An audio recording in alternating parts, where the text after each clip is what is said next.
Hello, everyone, and welcome to another episode of Pull Up 3. I am Paragon Don, I'm Jamae. And I'm Jay Trent. and this is our first episode since the tournament officially ended.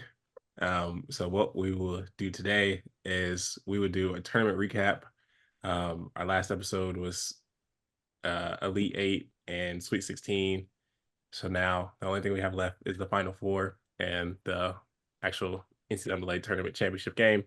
Um, we'll each talk about our three favorite moments of the tournament, and then we will do our own personal, or not own personal, we'll do a group pull up three mock draft, and then we'll talk about why we think players should go where, whatever. So I'm going to go ahead and pull up the bracket for the tournament.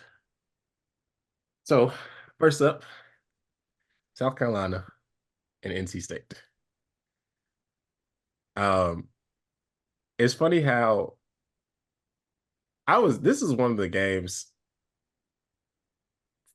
for South Carolina I was worried about the most, just because how South Carolina, just because like South Carolina has played well throughout the tournament, of course, or they played well throughout the tournament before this, but NC State also just played so well the whole time. Um, it kind of surprised me that South Carolina handled business the way they did. Not that, because NC State was not no pushovers by any means. But it I think it just got to a point where, like, we talked about it before. They made an unlikely run in some cases, and I think the chips just fell what they made at the right time for South Carolina, wrong time for them. But just like some other teams in this tournament, I think they have nothing to hang their hats on or anything to really be sad about. I think this is the first Final Four since sometime in the 90s. Like, they made an incredible run. Aziaha James, like, she torched the tournament the whole time. Like, they displayed a lot of things this run, and I think it will only help them in the future to say, like, look, this is what we've done with the pieces we have. It's a lot of people in the transfer portal. We may just only need one or two of y'all to make this thing go. What's it, 1,100 people in the portal right now? Somebody got to go somewhere. So, you know, they can't really be mad at the way this went. Yeah, it's funny because looking at the final score, um, it looks like it was a blowout from start to finish, but this game was a 1 point game at the half. Like, um, NC State was really giving South Carolina everything they had. It had, like, Aziaha James had it going early, and South Carolina they they were doing enough to keep pace with NC State, but they weren't playing their brand of basketball. And to me, they didn't start playing their brand of basketball until the third quarter, because the third quarter it looked like a completely different team. They dominated the way that people were expecting them to dominate going into the game. So, um, yeah, I think this was a great season for NC State, and I'm sure it's going to be some transfers looking ahead that way.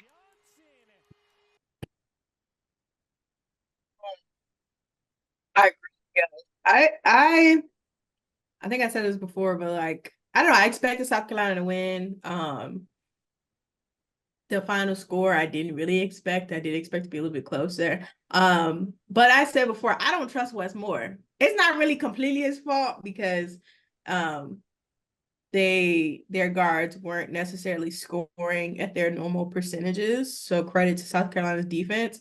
Um, but I didn't trust Wes Moore from the beginning, so I'm not super shocked. Um and now he's gonna get to stay in his position a little bit longer. I'm not gonna drag him though, because he came really far. They had a really good season and like they finished much stronger than like I anticipated. Well, no, I expected them when the season started, but when they got to the middle, I was like, oh, you guys are cooked. Um So I am a little shocked, but not super shocked. But I don't know. I think they had a good season, and you know, I think most of their team, I think, are actual portal pickups. But obviously besides their freshmen, so we'll see who like actually goes there, because I do think they have like a solid team, and like maybe just needs something to kind of push them over the edge. So And just to speak to Jay's point about how close this game was. So they both scored 16 points in the first quarter. South Carolina scored 16 points in the second quarter, and NC State scored 15. And then South Carolina outscored NC State 29-6 in the third. And it's like when you get outscored 23 points in not only like in a game, but in a college game, that shit is a death blow. Like it's hard to recover that. Yeah, yeah, it was really nothing they could do. That was really some like I don't know what Don said to them at halftime. I don't know what the speech was, and maybe she just looked at them menacingly and they knew what to do. But yeah, that was crazy. And because I seen a tweet or someone was like, Dawn Staley don't even call a timeout. She just look at them and they know to get their act together. And somebody was like, Dharma Ham think he'd be doing that. And it's funny because like Dawn Staley she really don't be calling timeouts like that. She really just be like, y'all really fucking up. And I don't know. I ain't tell y'all to do none of that. And they just kind of just figured it out a lot of times. So yeah, it's I was very proud of them for that run because that was arguably the most they locked in like a single like instance, especially compared to like the talent level. So it was great. Iowa and UConn, arguably the most controversial game in this tournament with a lot of in a tournament with a lot of controversial games. This is arguably the most controversial. It was a fantastic game for 39 minutes and 50 seconds. And you know, I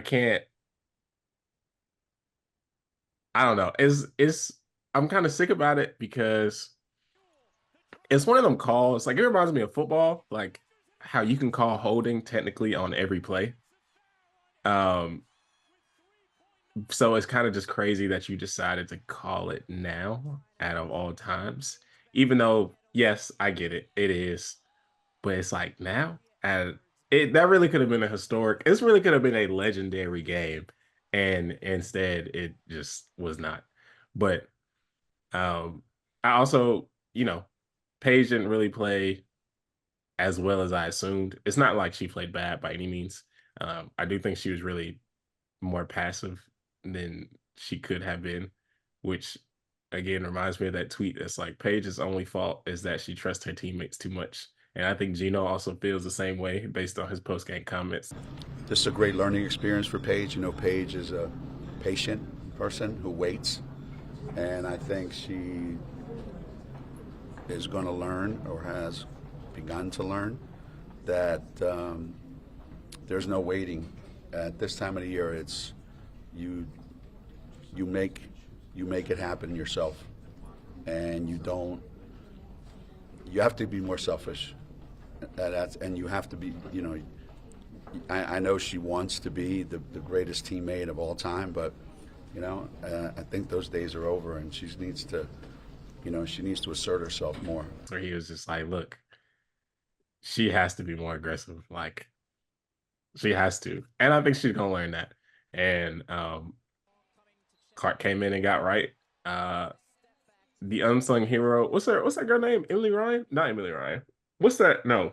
Who that girl that kept hitting them turnaround fadeaways? Martin, respect her. Sorry, Kate Martin. I don't know why I wanted to call her Emily Ryan. That's the wrong Iowa school. I feel like I was also thinking of Disney. But Lord knows, I think Kate Martin hit 4 straight turnaround fadeaways. Like, And it's just like, damn, what do you do? So yeah, it was a wonderful game with interesting ending. And it's unfortunate that we won't see them play each other again until Paige gets to the league. But 2025. Until she gets to Phoenix. Huh? Huh? All right. Paige Beckers, you are a Washington Mystic. So you mean it's Paige, Shakira Austin, and Angel Reese? Is that what we're doing? No, you would. No, you finna see. You finna see. So the thing about this game, like I hate the way that it's only gonna be we're only gonna have to discuss like the last 10 seconds because that's what it comes down to. And I hate that I hate games that end with calls instead of games that end with shots. Like I would have loved to see like we knew Gino was drawing up a play to get Paige a shot. And I hate that we, won't get to see if, she would have made that shot or not.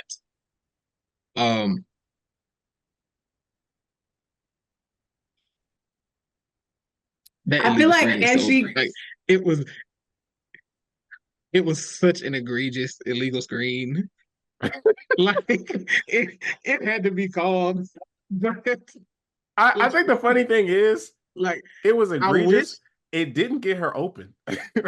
Yeah, and it was like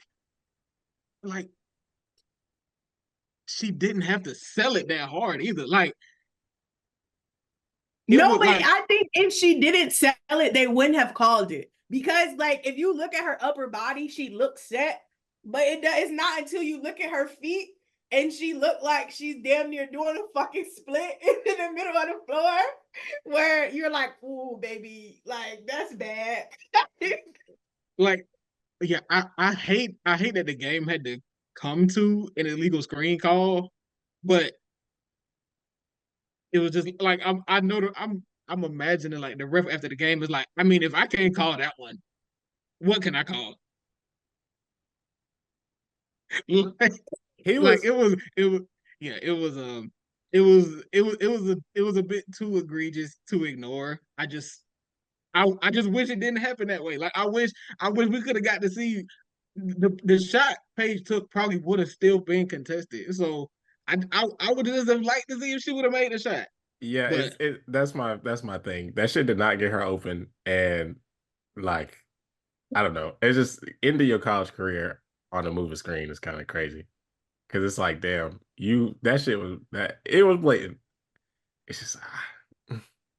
I am of the party that it was not that bad until you saw not even the live replay they showed. I was like, why the fuck did y'all show us that? Because that is not like a movie screen. And then of course you get on Twitter, everybody has 10 different angles. There's an angle from the back. There's one with her feet, like all these angles. You're like, okay, yeah, it was movie screen. Me either way though, I don't think they should have called it. If you ain't called a movie screen the whole game, don't you start now. Don't start now. Like, don't waste my time. Like, if you had called, I don't know, jump ball or something, I might have been like, all right, you did that a couple times. But you ain't called a movie screen all game. I don't want to see it. You missed your opportunity for that play to be called. And I feel like too, like that shot though would have I think would have really made the discourse. I don't know. I feel like it could have either made or break the Paige discourse because they're always Paige that girl, Paige that girl. And I think if she would have missed that shot, people would have been like, Caitlin Clark would have missed that. She's not the one, So I don't know. Maybe it did her a favor. But I am mad that we didn't get to see it, see what she would have did and how it would have played out. Because I think too, it making that call eliminates the fact that Caitlin fucked up. She threw the ball away on the other end, but nobody is worried about that because Aaliyah Edwards got called for a moving screen. So I don't know. That call might have saved some legacies. That's all I'm gonna say. Unfortunately, on all fronts. history is written by the winners. It's kind of everybody's legacy is intact because Iowa won the game and Paige will be back next year. So it's the opposite effect of like when people score 50 and they lose, so no one remembers. So like because Caitlin won and she fucked up, no one's gonna remember that. It's like how Kobe in Game 7 of 2010, he shot like shit, but because they won, it's like nobody cares. Yep. But if we would have lost, we'd remember. But yeah, I just think that ref was in a lose-lose situation. It's like if you call it, you can never go to Connecticut again. But if you do call it, you can never go to Iowa again. And I don't know which one I'd rather never go to. So neither one sounds desirable. Like that personally, like what the fuck are you gonna do in stores? What the hell are you gonna do in Iowa City? Like, all right, girl. You sending me to Baltimore? All right. Like, come on. But they also probably would have never got to call another Final Four. And I think that might have been a little bit more egregious. Yeah. I think that's part of it too. And then last but not least, the championship game. I didn't get to see like the first quarter or like first like 15 minutes because I was at the gym. I was asking people to score and they was like, Caitlin Clark got 18 in the first quarter. And I was like, no. I was pleading. I was like, dude, if she gives these niggas 40 plus and a dub, we will like the conversations are going to get nasty. Like there'll be so much disrespect to everybody going around. And honestly, if I was an Iowa fan, I would probably like participate in that discourse. But I couldn't. There was gonna be nasty things said about Maya Moore, Brianna Stewart, Diana, Sue, Candace, like Cheryl Swoops, like it was going to be super nasty things said about everybody. And then South Carolina really locked in. And I think they started off 10-0, and then it was like 20-12, and they slowly just climbed their way back. And, you know, Camilla had a wonderful tournament run, but them last two games really solidified just how good she is. And I also really think it helped her draft stock. I think her missing that first game of the tournament also really helped with like how hungry she was, because like they won that first game either way, and there was no way in hell they weren't going to win that first game of the tournament. But like not being able to play with your team, I think she really was like, okay, I got to lock in. So 15 points and a career high 17 rebounds in a tournament game is crazy. Tessa Johnson is absolutely the unsung hero.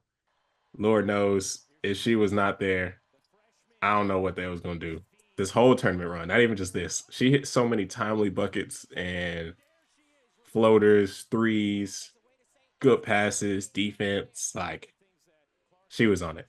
I think South Carolina bench outscored Iowa's 38-0 or something like that. South Carolina having the luxury of being able to play their bench helps, but also that is a testament to that. I think it's less of an indictment of Iowa and more of a testament to Dawn. The fact that she gets all of them ready. Like this whole year, we talked about how she don't care who in the game. If you fucking up, you're not gonna play. If you're doing well, you're gonna play. It don't matter who start or whatnot. And she has all of them ready no matter what. And we've seen with a lot of these other teams, whether it be UConn, Iowa, whatever, their rotations get a lot smaller when the chips are down. And Dawn is like, look, I'm gonna play y'all. Just don't make me look crazy. Or you're gonna be right next to me again. So and they showed up when they were supposed to. So very, very well deserved. Seeing Dawn cry was very sad because I've never seen her like that. But yeah, it was beautiful. I think that so we talked about this on the last episode when we talked about the Elite Eight game, where those moments, because we talked about how we felt like Tahina was struggling and Don didn't want to pull her, but when she finally did, Tessa Johnson stepped up. And when that happened, I was thinking, well, I probably said, I was like, going forward, if there's a situation where we need Tessa to come in, she's capable of doing that. And I think that's what, that showed itself in this game because she came in 19 points off the bench, led the team in scoring, and ended up making the all Final Four team. Like she was an integral piece to them completing the undefeated season and winning a championship. So it's a testament to, you can't plan out all your rotations ahead of time. And what great coaches do is when those situations come up, you have to make tough decisions. You have to say, oh, this has been my starter the entire season. But in this moment, I need somebody else in here. That's what great coaches do. Donna's a great coach. She did what she had to do. Yeah, I think I actually really enjoyed like the lineup she was throwing out because I feel like she really Dawn really looked at what was working and was like, how can I best keep this on the floor? I remember at one point she had Raven, Pow Pow, and Malaysia on the floor together. And that's usually not it's usually two of the three. And the fact all three of them being on the floor, and I think she had Sanaya and maybe Ashlyn out there. I don't know who the bigs were, but she had those three out there, and I was like, this is actually working really, really well. And I think it kind of showcased to me that Pow Pow is such a much better player when she is not the point guard. Maybe she needs to move the shooting guard or just kind of be off ball because she just played with so much more more fluid. She just seemed more fluid. The shot, she wasn't hesitant to take them. She didn't seem confused about making passes or hesitant to make those. And so I really like the lineups that she chose to run with and keeping Tessa out there when it was necessary. I think she did a really good job. And it's funny though when they started the game and they were up by so much, I was just kind of sitting there because I'm like, South Carolina's a third quarter team. South Carolina's a third quarter team. I'll get scared in the third quarter if they haven't figured it out. But I feel like they kind of just started coasting. The third quarter, I think Iowa did make that make a little a run. It was getting really close.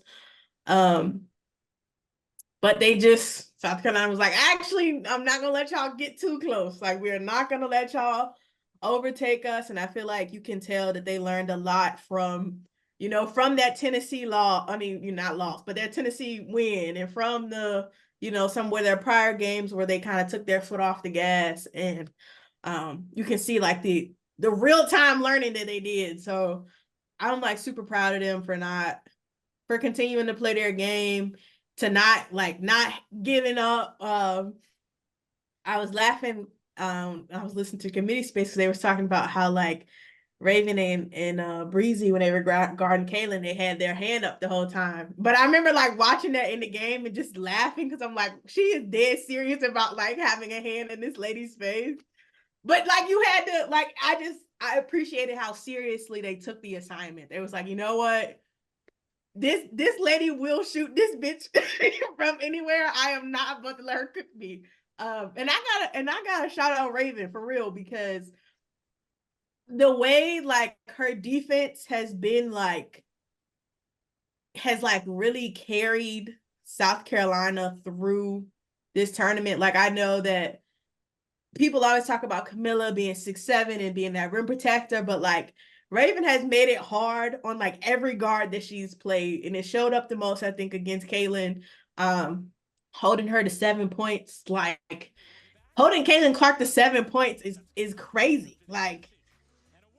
That's crazy. And then so many people were like, well, she still had 30. But I'm like, I mean, she had 18 in the first quarter. So like she didn't really do nothing the rest of the game, which is like a funny standard, right? Because the lady still had 30, she had 18 in the first. So it's like, damn, she was cooking, but then she wasn't.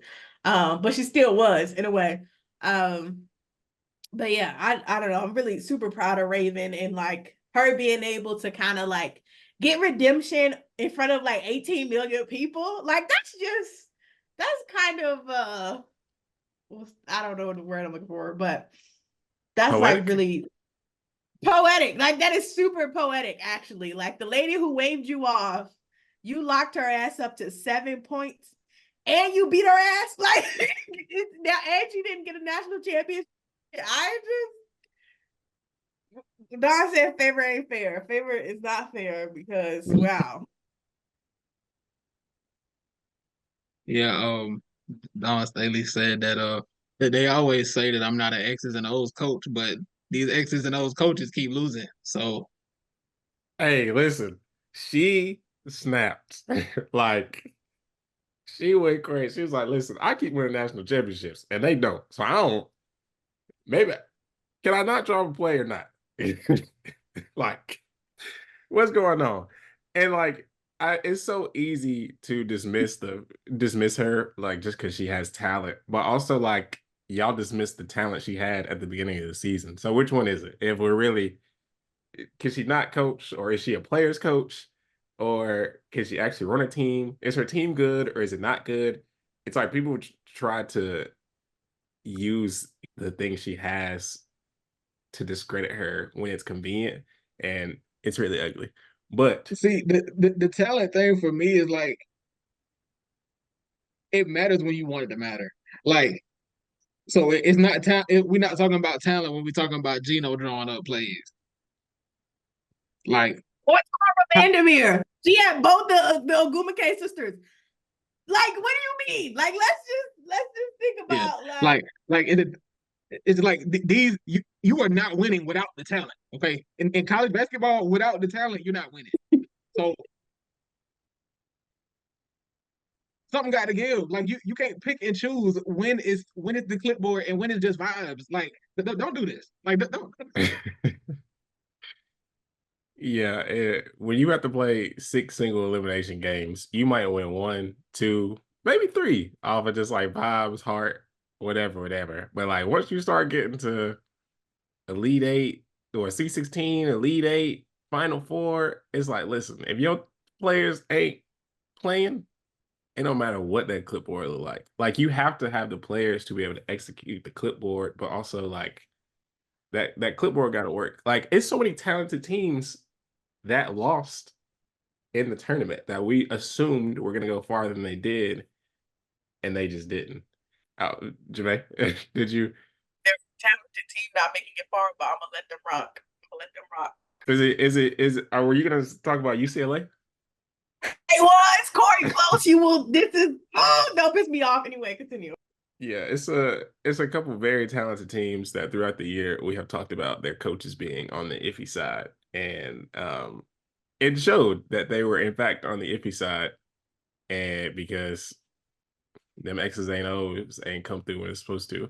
LSU arguably had the most talented roster in the tournament, and we seen uh Kim Mulkey turn to stone when it mattered most, and like she just let Kayla Clark fry her face off with no adjustments, and it's like I don't know. So again, shout out to Don. She may never fully get the credit she deserves until it's all said and done with her. But I see no signs of her slowing down. Players gonna want to keep playing for her. She's gonna keep coaching her ass off. But she is a basketball legend in all aspects of a player and a coach, and like top 5 women's basketball coach ever. Very easily, like very easily. So, um, so now we can do our top 5 moments of the tournament. Did y'all want to do 1, 1, and 1, or each of us go through our whole 3?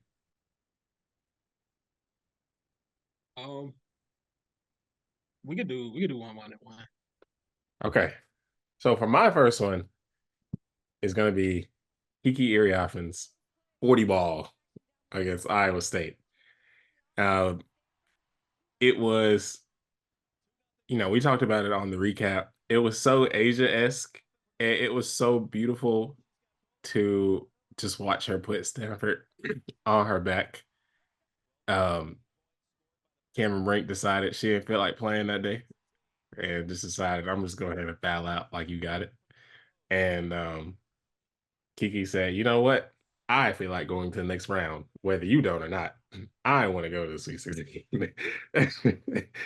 Like, this could be your last home game. This is not mine. I got to keep playing here. You don't. And she really just she really held it down. It was just so complete, like from the pull-up middies to the like swipe through drives, like the finishing, like everything that you could ask for in a this is how the game was meant to be played. This how the game was meant to be played. She looked very good on all fronts, and I know she has one more year. I'm sure her last year is going to be beautiful. I don't know if she's going to leave or not. I don't know when the portal closes, but with Tara leaving and her being that focal point, if she decides to stay, I know she is going to put even more eyes on notice. So I think the portal. Oh, go ahead, Jay. Go ahead. When is it? Oh, the portal closes on May 1st, I think. All right. So, the first moment of the tournament for me, um, I'm saying this one painfully, kinda, but like I was in awe of what I saw. I'm going with Reigan Richardson. Um, against Ohio State. I Uh, respect you a lot tw- for that. uh, 28 points, 61% from the field, 3 for 3 from three. Like that's the kind of performance where you say, "Well, we won our first round series. We're going up against the number 2 seed. Nobody's picking us. Somebody, somebody had Ohio State in their Final Four, and we finna make sure that that don't happen." Um, she, I mean, it said she was 11 for 18. It felt like she ain't missed. Like every time she put a shot up, I felt like it was going in. Like she just had that type of game. And as much as I wanted Ohio State to win, but I can't hate on that. Like she did her thing. You're very honorable because anytime someone has a good game against my team, I act like it didn't happen. we lost because we stink, not because y'all did anything. She she did her thing. I gotta give credit where credit is due. Um yeah, Duke had a pretty good run, and she was a major contributor. I think 28 was her season high. I think she tied her season high because I think against Richmond actually it was against Richmond in the regular season, not so right. So they played Richmond also in the tournament, but um in the regular season against Richmond she also had 28 points, so that was her season high.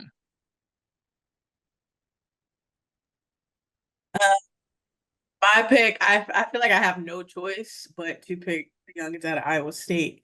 I have to give the Audi Crooks 40 ball. 40 points, 18 to 20 shooting, like literally like 2 missed shots. Okay, girl.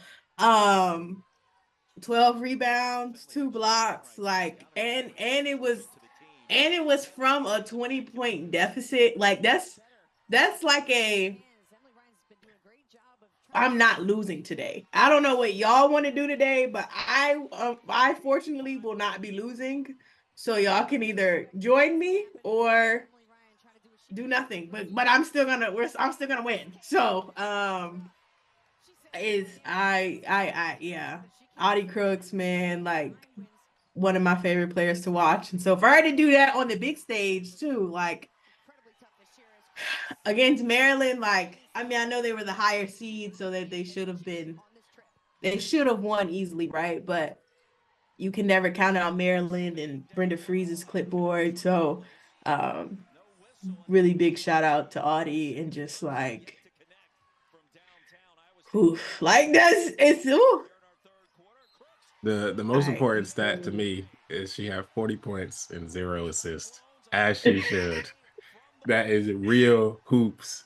That's how the game's supposed to be played. If I'm hot, y'all not fucking getting it. Sorry to tell you.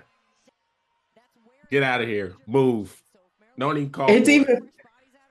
it's even funnier because like literally all of her shots were inside the arc. Like she didn't take not a so she literally was on the block, getting the ball and turning around.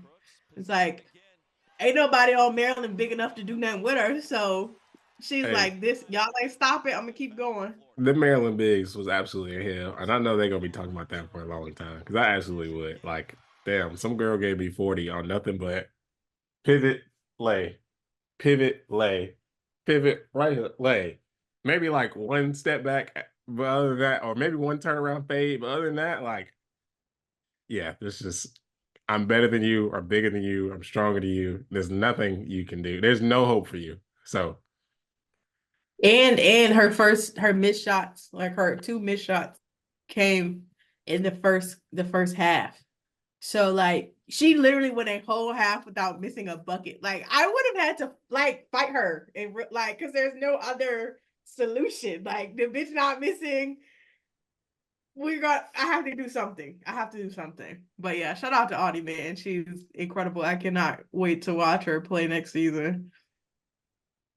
my second one is the JuJu versus Paige battle. They absolutely Paige showed why she has been her for the longest and like what it means to be at a certain level. And JuJu showed she is more than capable of being at that level. They both hit tough shots, they both made plays when they needed to. It's just Paige and them made a little bit more. But like that was one of the better duels of the tournament, I would say. Um, it absolutely lived up to all the hype that you could have asked for. And yeah, I'm very thankful we have another year of Paige to look forward to, and at least 2 to 3 more of JuJu. And I hope JuJu breaks every record in her way, because she is absolutely more. I think that not the game that she got the freshman single season scoring record. So Yeah, I think so. So like she did everything in her power, and you know sometimes somebody just got a little bit more ammo than you, but I bet you next time she will be strapped and ready to roll. So that is my number 2. So for my number 2, it's a first round game.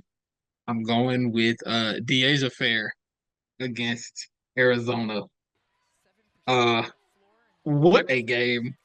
32 points on 50% shooting, 4 assists and 6 steals. That's like, and it's funny because that's the kind of performance where people started looking at Dyaishaa Fair and being like, oh, this is a first round pick. Like, I don't care that she 5'5". Like, like this is a player that you can put into any system because she can get any shot that she wants. Like she can get to the mid range, she can get to the basket. She had to take a lot of threes, but I mean 4 for 11 ain't it ain't that bad. Like you live with that because it was only one other player on Syracuse that was in double figures in points. So I know that Arizona knew going into the game, we got to stop Dyaishaa Fair, and they couldn't do it. So that in itself is a testament to, you know, she came to play and she was ready for that. So that's my number 2.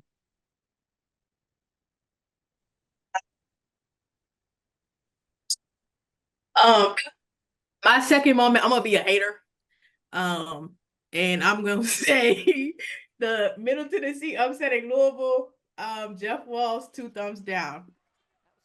So shout out to Coach Insnell out of Middle Tennessee. Tamia Scott, you are a hoop legend upcoming. I see you.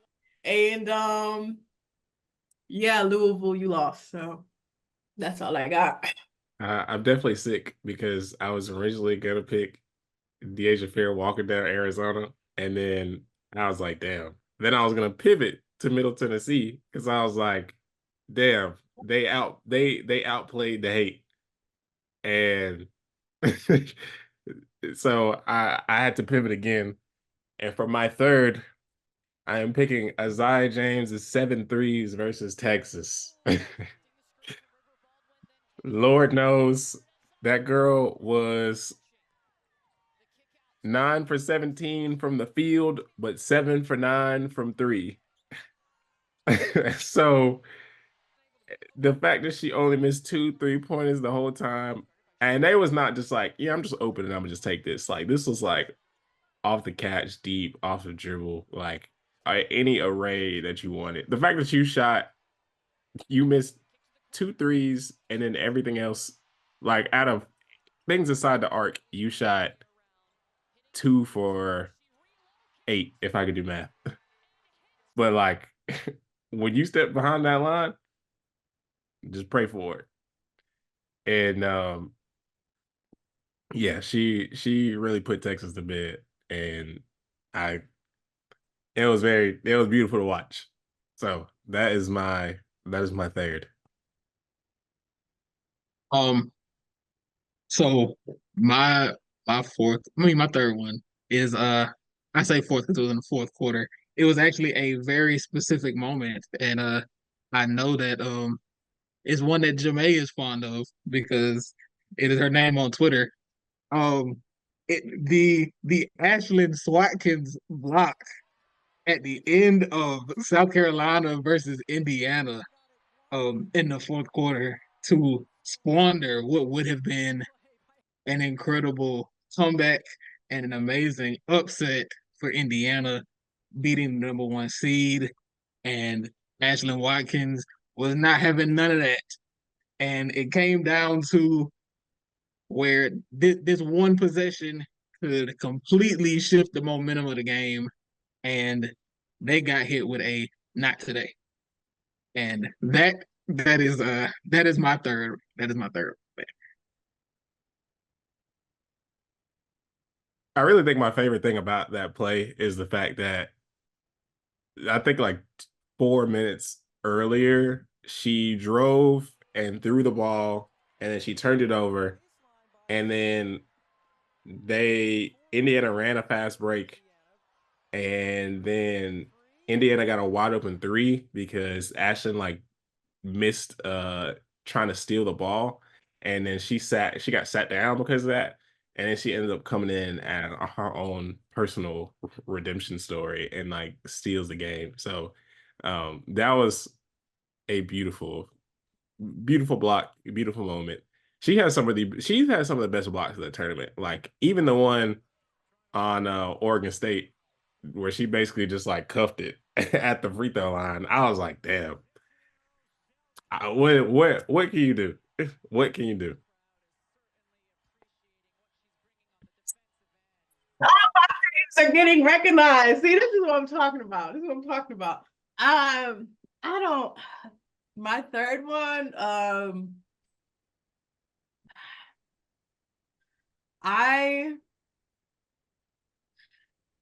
just gonna assume that we did not pick South Carolina winning because we talked about how poetic it was already. as a moment. So my third one, you know, all right, I have to be a homer now. The Jada Walker and Baylor win over Virginia Tech. That was another game where a player was like, I am not losing today. Like, she had 28 points, 3 assists. She had 28 points and 3 assists, and she shot 9 for 16. But she literally, anytime Virginia Tech did literally anything, she had an answer for it. Matilda Eck hit that 3 right before she hit the 3, I think, before the quarter was about to end. And Jada Walker in the last 3 seconds hits like a half court shot. And I was like, in that moment, I was like, this lady does not want to lose. Like, she does not want to go home. And her sheer will was like, that was legit the reason why Baylor did not lose. Like, I'm completely convinced. Like, because she did not want to go home, she kept them into that game. Because Virginia Tech was, for them to not have Kitley and for Amore to not be as shooting as well as she normally did, like, her sheer willpower was like, you know what? I gotta win today. And she did everything that she needed to do to get them that win. So I gotta shout out the 804 legend, Jada Walker. Yeah, the battle of small guards was beautiful. Jada Walker ended up doing what she had to do, but her and Amore were going crazy. And now Amore's with Kentucky, which is another topic for another day. That man does not deserve her, but regardless. So yeah, those are each our top 3 moments of the tournament. Now, I could just go to my notes app and we can write out these draft picks or mock draft. Is that what we're doing? Is that what we want to do? It's fine. I don't think we're gonna have much. I don't think there's gonna be much trouble for this first one. So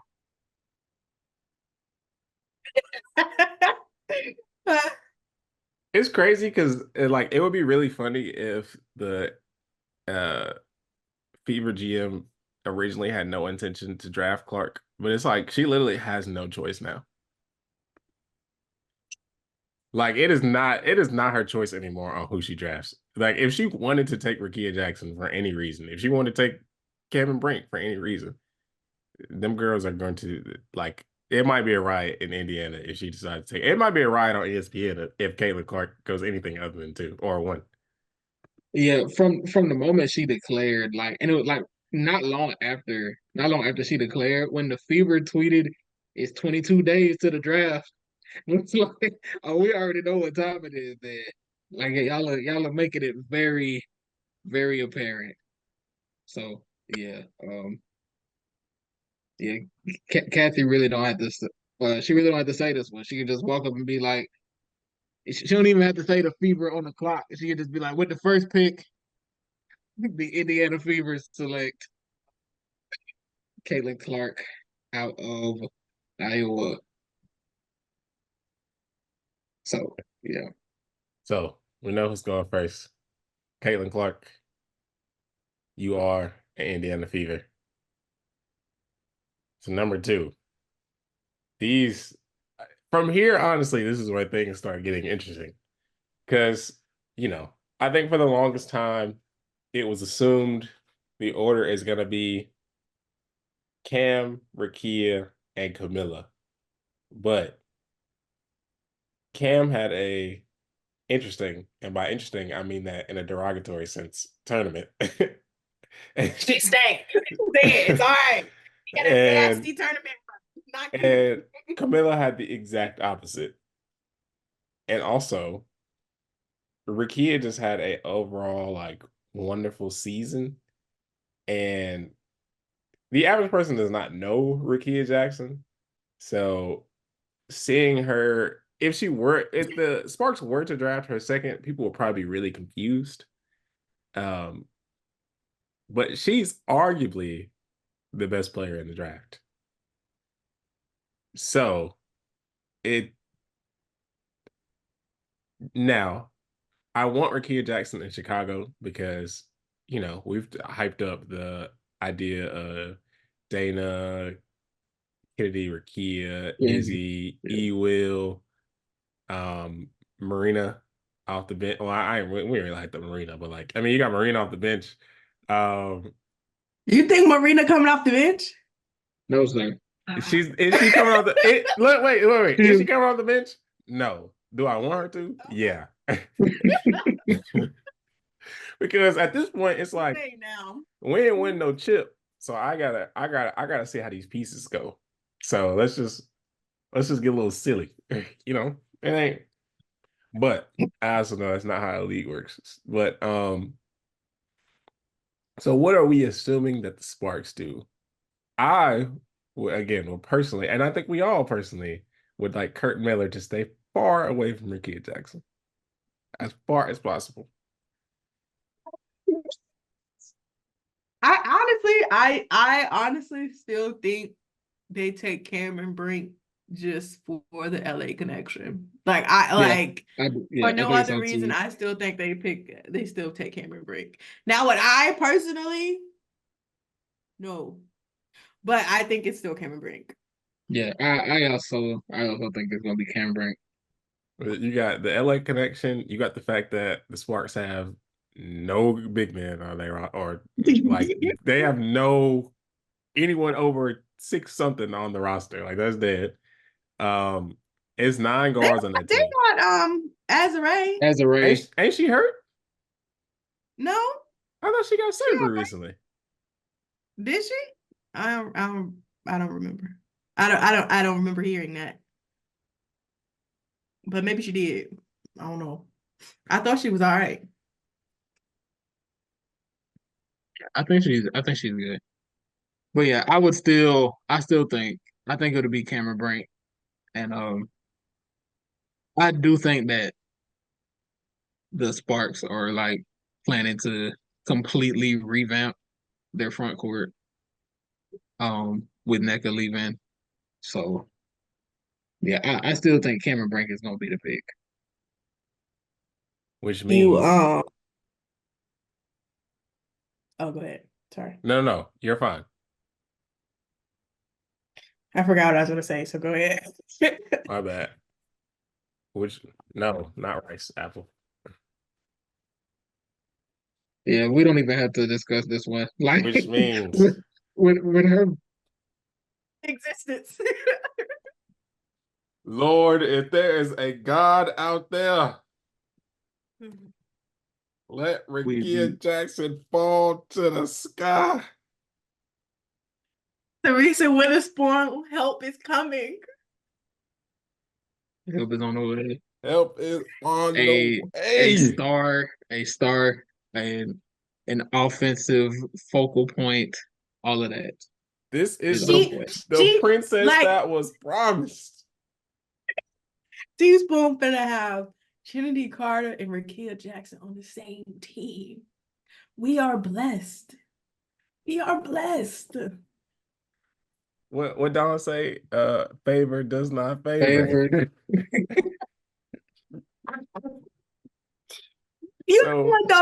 This guy should really just, I don't feel like people were side-eyeing the front office, when they made the trades and they got the 3rd pick or whatever. But we really gotta give that man, what is his name, Jeff? We might have to give Jeff a little bit of flour because he was like, I see something here. There's something good here. And he made some shake. So, assuming he give Rickea Jackson, he kind of won, in my opinion. I don't know. I definitely remember us giving a general grade of D over the offseason moves because they was kind of just in there playing my GM. But that was right after. But I don't think they got that was right after they traded Kalia Copper. Yeah. And it just seemed like they ain't have shit. Yeah, and then NECA said that Chicago was on her list, but we knew she wasn't going there. It just Yeah. it looked bad. It looked bad.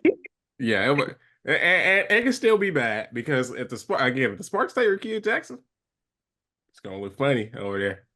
It's gonna No, look. I mean, but I don't know. I feel Hear like me they out. can't really lose if they take Rickea, Camilla is right there. Yeah, that's what I was got gonna say. Camilla who can run with Kennedy and Diamond. I mean, the Sparks can't. I mean, the Sky can't really lose. They can't really lose, but again, I just feel like Rickea is arguably the best player in the draft, and that would suck. Camilla's really good though, so don't get me wrong. Which means Miss Cardoso. Get ready to learn Kurt Miller. I really hate that. But what if Kirk take Charisma Osborne? At 4? You know he loves a good guard. Kurt Miller.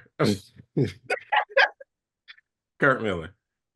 Now that'd be something. I'm just saying. What if I do think the Sparks are kind of they're in position to shake it up a little bit. I had them taking Camilla right here, but they are in position to shake up the draft board quite a bit. Now, okay, Charisma Osborne is good, and I know he loves his guards. I will say, I think if he wants to take Charisma, he should trade back. Why would he trade back? Because I feel like you could get Charisma. You think he'll get 2 picks out of it? Unless he feels like he has to feel like a player. There has to be a team that would be willing to give up. Like, what team would want Camila Cardoso to the point where they would give up their first? Because if you're gonna take Charisma, you're gonna need a first. So, what team is giving up first? Do you think? I mean, but do you think? I'm just thinking like when we get out of the top 4 picks, right? I feel like we kind of get to the point where you're taking, like, after the top 4 to me are like you're taking the best player in the draft. Like, after that point, I feel like, okay, now we're talking about meeting our needs. Like, who's gonna fit our system best?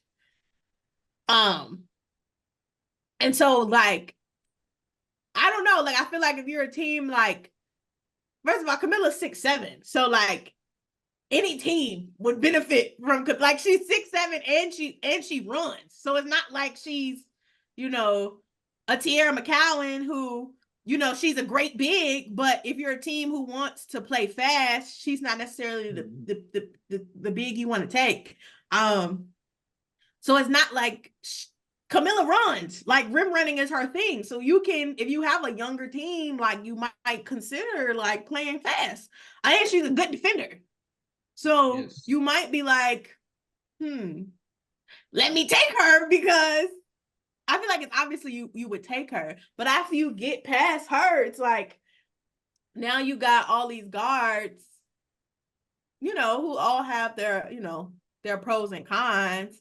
So it's like, I don't know if you would really like, I'm saying, I think Charisma could very easily fall to the second round. Okay, That's my point. What yeah, if, I agree. What if, and this is very big brain thinking too much. What if Chicago and Sparks swapped 4 and 8? So Chicago could have Rickea and Camilla. And then Chicago gave the Sparks Marina Mabry. Okay, the Sparks would be fucking crazy to do that. They're already kind of batshit. So it's honestly, that's what I'm saying. It's not really that big brain, but they can give up 2 of them guards, or they can give up a guard or 2 and make it, you know, make. But that still wouldn't even. Marina Mayberry makes how much money? Like 150K? Yeah, Well, yeah, like, I it didn't. would that's be a, about 2 mil. I didn't look at the Okay. money aspect. No, but you might be on something because the rookie is like what 65. Yeah, I That's think about it's good math. That's a good math. yeah, that'll But be. Marina, I'm just saying they can get. It They would can, really be something to see Chicago do for them to give up on the Marina acquisition just that quick because they just like, oh no, that's not going. if I can That's give not up gonna cut on the it. Marina acquisition, shit, Camilla and literally, Rakia, I will pack her bags today. Oh no, ship that I'm not lady saying out. I wouldn't do it. I'm not saying I wouldn't do it. I'm just saying it'd be funny to see. But I'm shocked that they did it though. Like when I'm sure, like we talked about, like Kyle was probably like she wanted to leave, so they, made some shake for her. But I'm really shocked that they didn't. They weren't like, well, Marina, your time is up too, sister. We had fun, but we're gonna go a different direction. I'm actually really shocked that they didn't, especially given like all the other like picks and stuff that they offloaded. Like, I'm kind of shocked. So But now, yeah, I still think. yeah, Go I ahead. still think Camilla is the pick here. and I'm looking at ESPN's mock draft. It's funny because they have the Sky selecting Camilla, and they have the Sparks selecting Rakia. So they swapped our 3 and 4. 3 and 4. I don't know. I feel like if any funny business is gonna happen, it's gonna happen at 2-3, not 3-4. I don't know. I just feel like with Cameron Brink versus Camila Cardoso, like I'm gonna take Camila Cardoso. Sorry guys, but I'm gonna take Camila. You can't because you just can't like. Listen, we seen the tournament with our own eyes. I know who fouled out in the half and who didn't. 5 fouls in 1/2. I know who And fouled out in 1/2. anyway, but yeah, it'll probably be Camilla. I But know who fouled out in back-to-back tournament games. Why did these balloons just pop up? What is that? Is that what this does? We're gonna figure it out. Anyways. All right. Okay. So the Dallas picks, both Dallas picks kind of had me in a headlock because Dallas has 5 and 9. yes, they do. So Dallas. So here's my thing. Here's my thing. I don't know if Dallas is keeping either of these picks. Bro, I wouldn't. Because they're like their roster situation is so clunky. But listen, if I'm doing big brain activity right now, if I'm Dallas, I am getting fucking the Sparks on the phone and I'm saying, you pick up Camila Cardoso and you ship her over here and we will give you anybody not named Enrique Satu and Kalani Brown. Everybody else, good luck. But if we can get a big C Camilla swap, I might go for it. I don't know. I might go for it. But I love my girl. I want her to stay. But I'm just saying, if anything, Dallas need to be. Yeah, we will send you Stephanie. Camilla, get ready to learn yeehaw, girl. I feel like Dallas is most likely to make a trade. I feel like they're the team most likely to make a trade. But as it stands, what do you think they need? See, that's the thing. It's like they don't need nothing, but they do.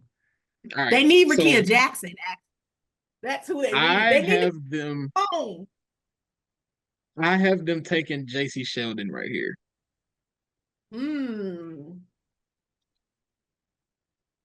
So my thought process is you get a guard that can defend the point of attack and somebody that can give you touches in the paint while Arike is working the outside.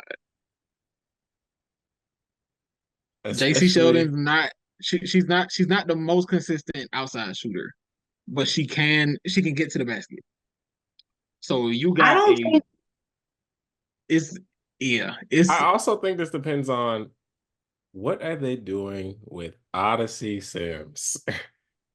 What's happening? yeah. Is she on y'all roster or not? Y'all be posting her like she is, and I need y'all. If she's not, I need y'all to stop.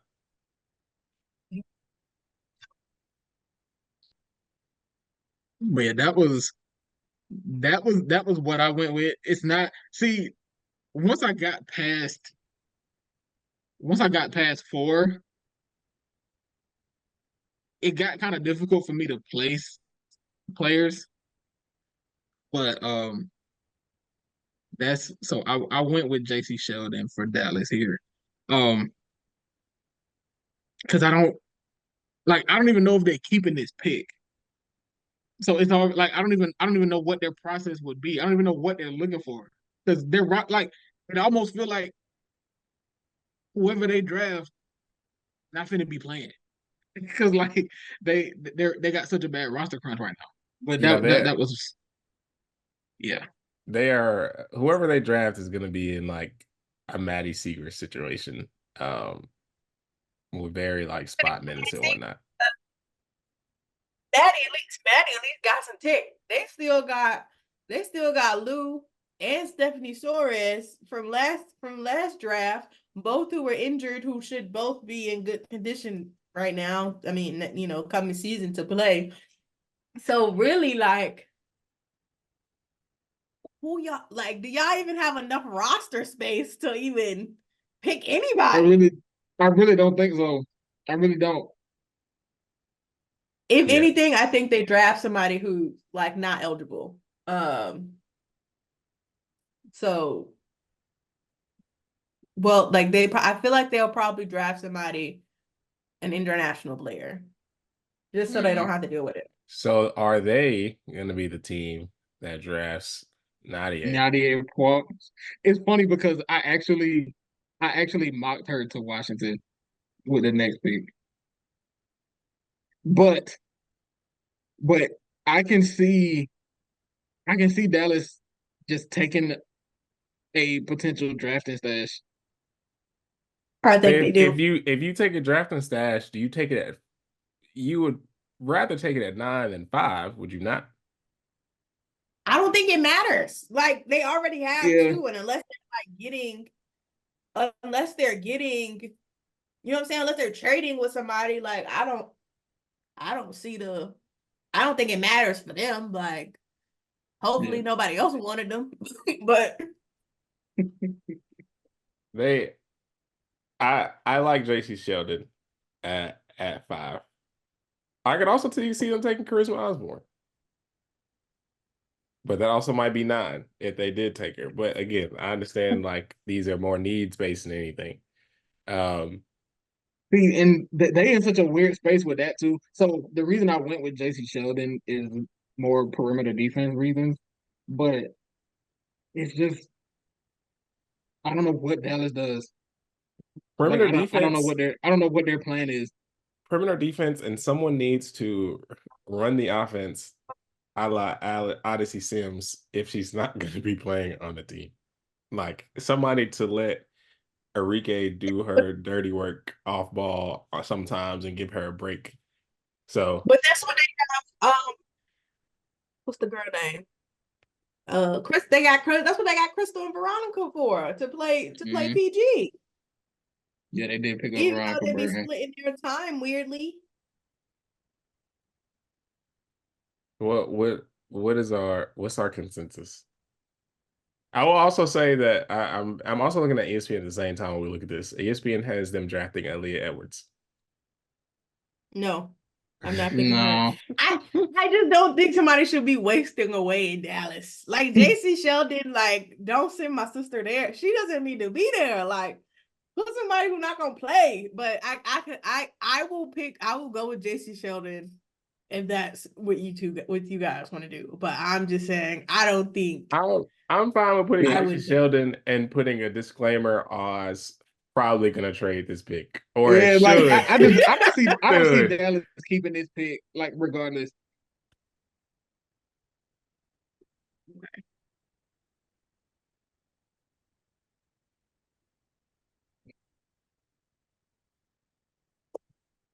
The Washington Mystics. Okay, so I already said I had them taking 98 points here, but let me explain. So, Yeah, Jake, explain because all right, no. okay. So my thought process here is we talked about bad teams next year, teams that are going to be bad, and a lot of them don't have an identity. Like Chicago is kind of a blank slate, which is why we have them taking Rickea Jackson because she's a shot creator that can be the focal point of our offense. So I feel like Washington has an identity already because that's Clamp City. Okay. Like, okay. So you got your defensive anchor in Shakira Austin. You got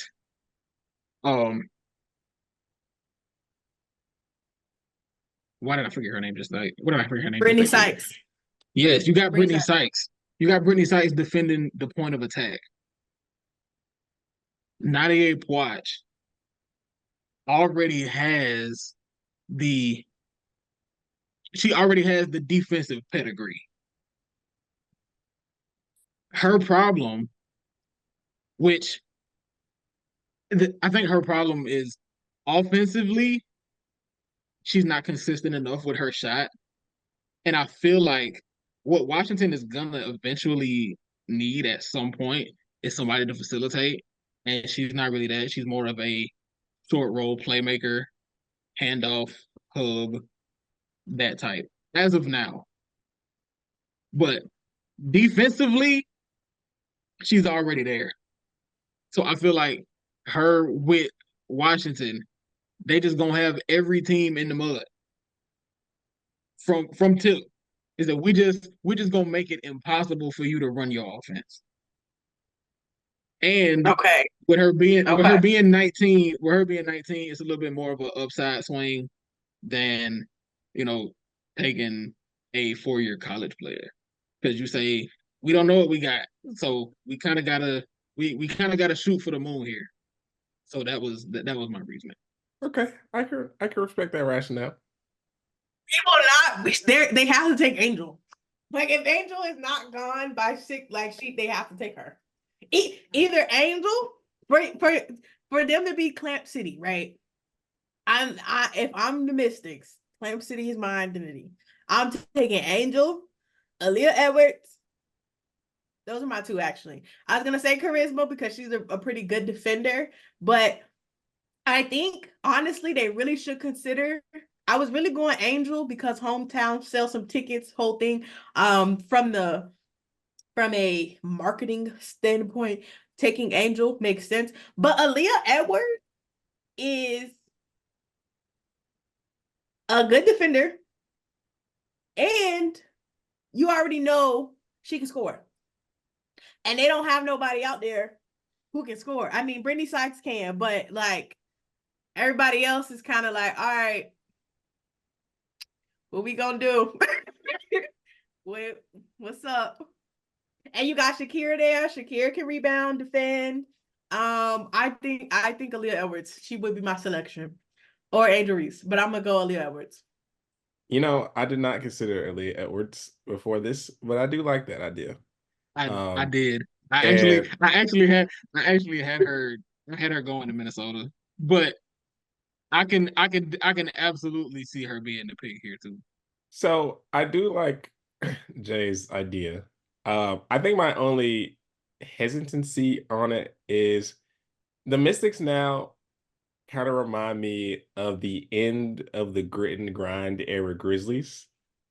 And it's like, yeah, we have our identity for this, but I think that era of that identity is coming to an end.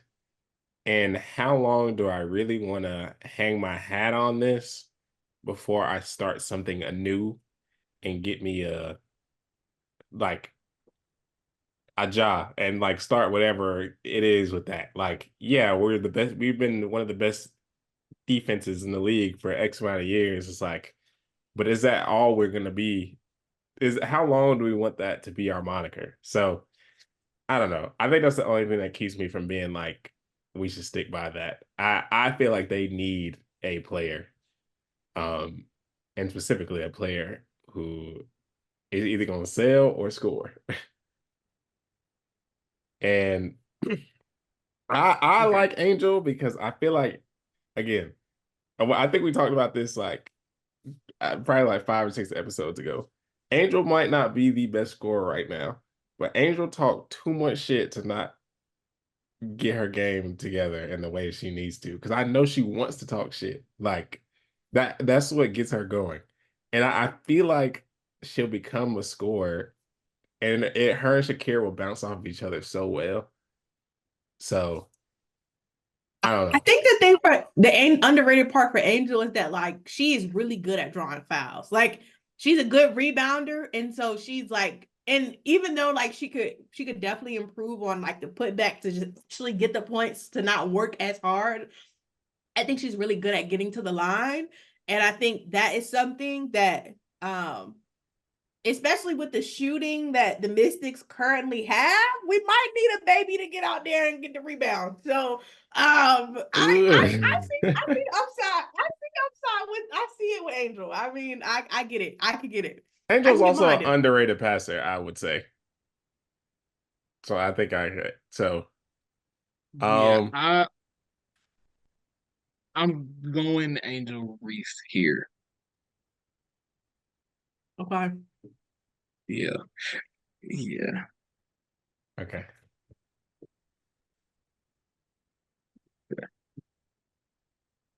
So Minnesota Lynx. You said Aaliyah Edwards, and honestly, I think Cheryl Reeves is literally trying to recreate the UConn Huskies secretly. So I honestly could see her picking Aaliyah Edwards.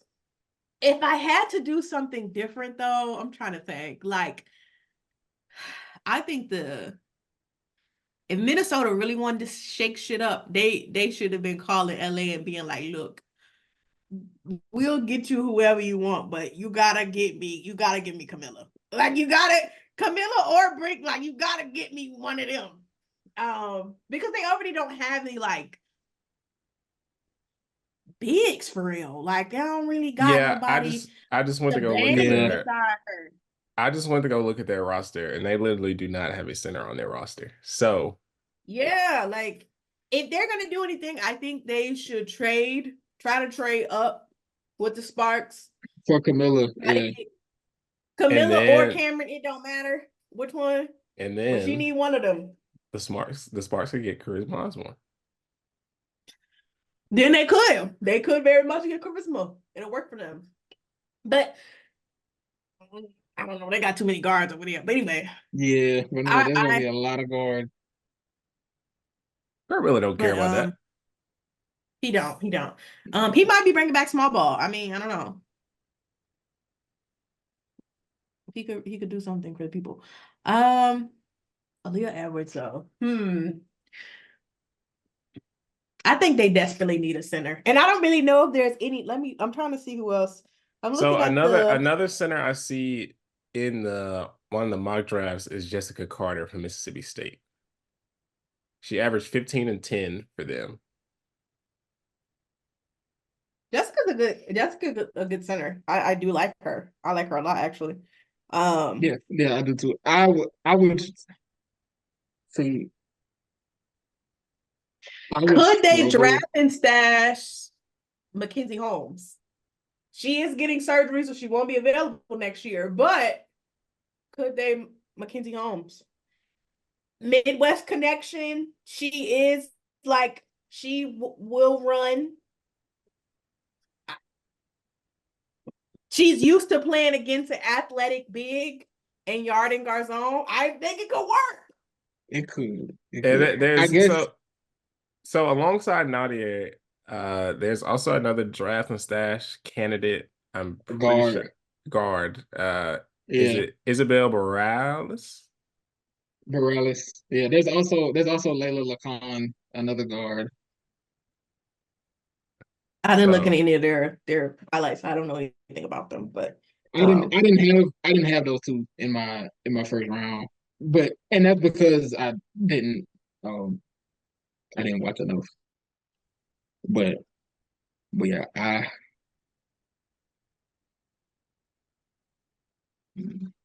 so I think I'm fine with putting Aaliyah Edwards on here, but also putting Call the Sparks immediately.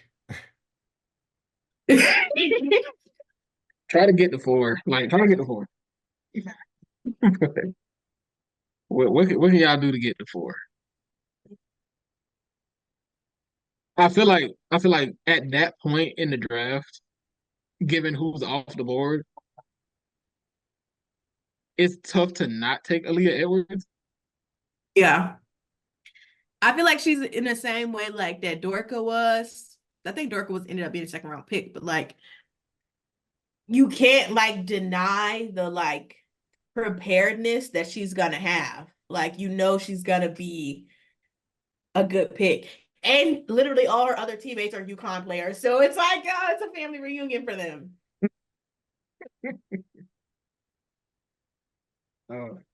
So Chicago was picking again at 8. I had them taking Angel Reese, but Angel is gone. So Okay. Elisa Peely, get ready to learn Harold's Chicken. Elisa Peely with the sky.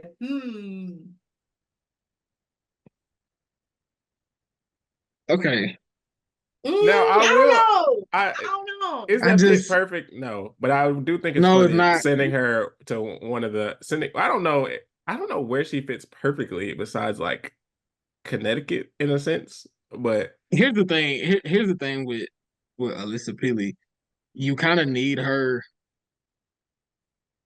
You kind of need her to go to a team that's got an established rim protector because because teams are gonna be trying to hunt her on the defensive end. Yeah, that's what E Will is for. Which like I say, yeah, they got E Will, but I think she would fit better. I do. Ever since somebody said the Sun, I kind of feel like she fits better there because she's like she does. Yeah, she gives them the like 3-point threat. They can like kind of spread the floor a little bit. And obviously she's a center now. She's not a bad center, but you again kind of need somebody bigger to be there. Who else? Chicago. There's also Dyaishaa Fair.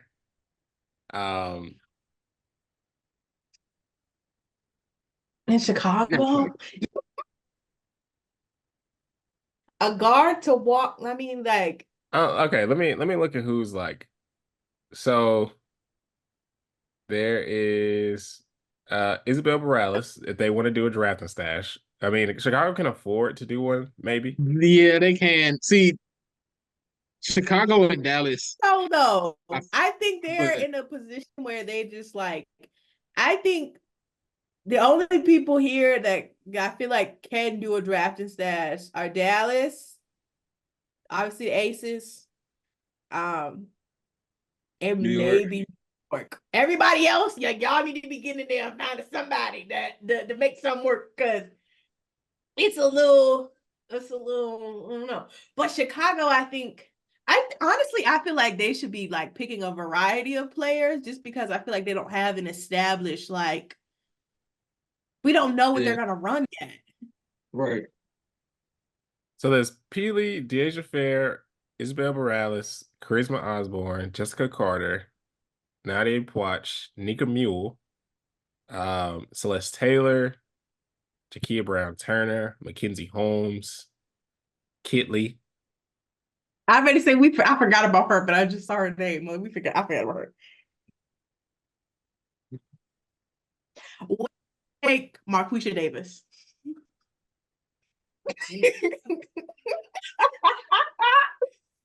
My sister's a slasher. Listen, She can defend.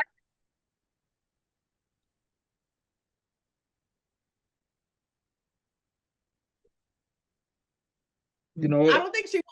If they did, I don't think they would take her in the first round. But I think she.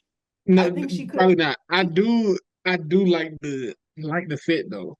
Like I like the idea of her with. I like the idea of her with this guy.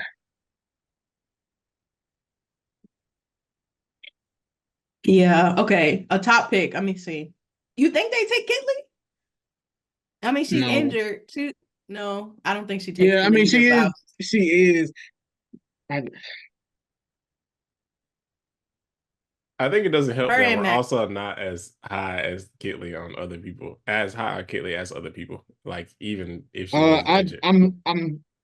I think people are. I think people are like starting to sour on her a little bit, like as a prospect, like not as a college player, but as a pro prospect. Oh, Jermaine's agenda is working. Because they saw what we read in them athletic reports. They saw the vision. My sister is soft. She's gonna have to step it up a little bit. I mean, I said this. I was right. I just want people to know I was right. No hate, but like she gotta do something different. But I could see. I mean, but she's also still 6'6", and she does have a good mid range. So like, even a Dallas, if Dallas is gonna draft and stash someone, I don't hate it being Kitley. Dallas drafting another center is so funny, but on brand, that is some bullshit they would do. it would be on brand. It would be. Okay, so who for the sky?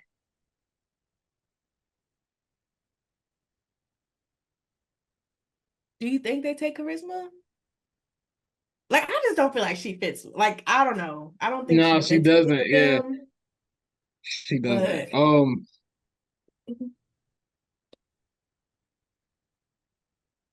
This is such a it's such a clunky spot, especially now that we've already given them Rickea Jackson. Celeste Taylor. I'm with that. I actually, because I have her going to the Liberty, but I can see her here. Okay, so 8, Celeste Taylor, 9. Are we fine with putting Kitley? 9 is who, Dallas? Yes.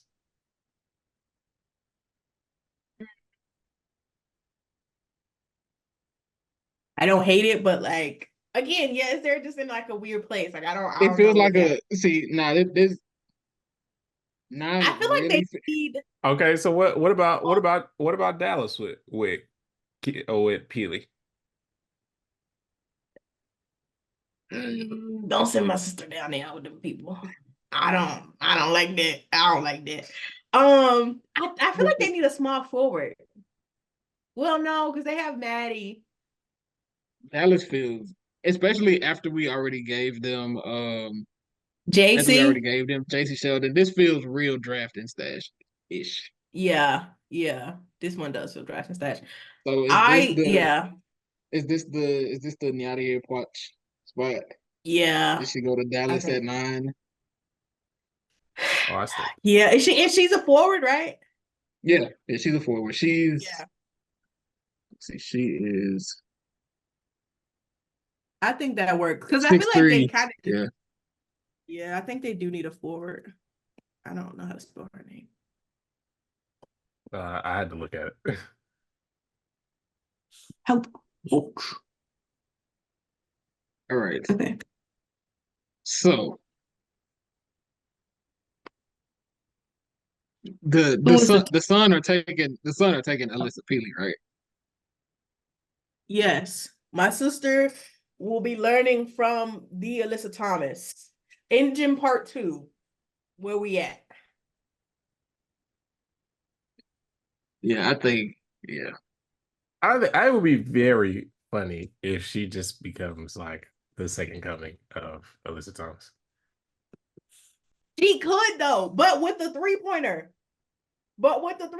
Like If she can guard like Alyssa Thomas can guard, Well, I will say she has shoulders and Alyssa Thomas doesn't, so she's already got something. So she just need to, and she'll also have Bree Jones. yeah. I think she's a decent defender, but she's also, I feel like, one of those players like right now who doesn't like try completely. Like she'll like do a try sometimes, and then other times she'll be like, all right, y'all go ahead. But and I do feel like she be like, somebody got to get these buckets. So like, I'm gonna pull the shots and y'all go ahead. I got y'all though. But like it's like she plays defense when she wants to. But I think she could. Like I feel like being with Alyssa could help her. I'm with that. Okay. So Okay, who's the so the Liberty have the 11th pick. Okay. I had Celeste Taylor here, but we sent her to Chicago. So do they get charisma? A lot of people have been saying Jalen Sherrod, and personally, I love it. I hate it because I love Jalen Sherrod, but kind of they need her. They kind of need her. Yeah, I kind of like that. I hate that. I hate it had to be my girl. Like I like it. I like it for them. I hate it for her because don't know how much burn she gets in year one. Well, Look, if what's the coach name again? What's the lady name? The Australian Sandy, but look, to Sandy and Tanisha, they're gonna have a come to Jesus about playing their bench because you cannot afford that. Like you need to do these rotations, and you don't have Marine. Naira is on the bench wasting away. You don't have to worry about Haunted. So they did pick up a bunch of like overseas players. they picked up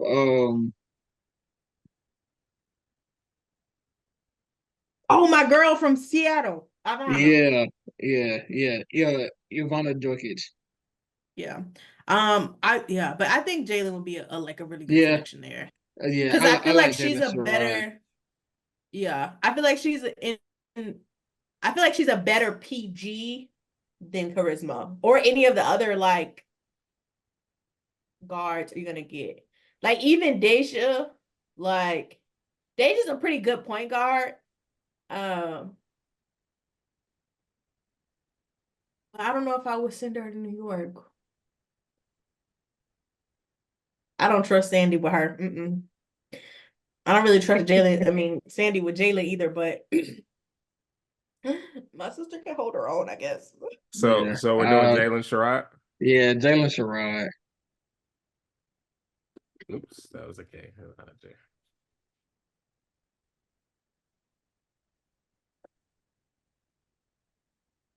And then number 12, the Atlanta Dream. The Atlanta Dream. Who y'all want, Dre? Who do you want, and then who do y'all want? Are those different things? Okay, so I don't know. I put Charisma Osborne here. I think you should take Dyaishaa Fair. See, I had Dyaishaa Fair already off the board at this point, but but I picked Charisma Osborne at 12. But I think what the Dream need a point guard, like a Yeah. facilitating, point guard Mhm. behind yeah, Jordan. I forgot y'all got Jordan. behind Jordan Canada.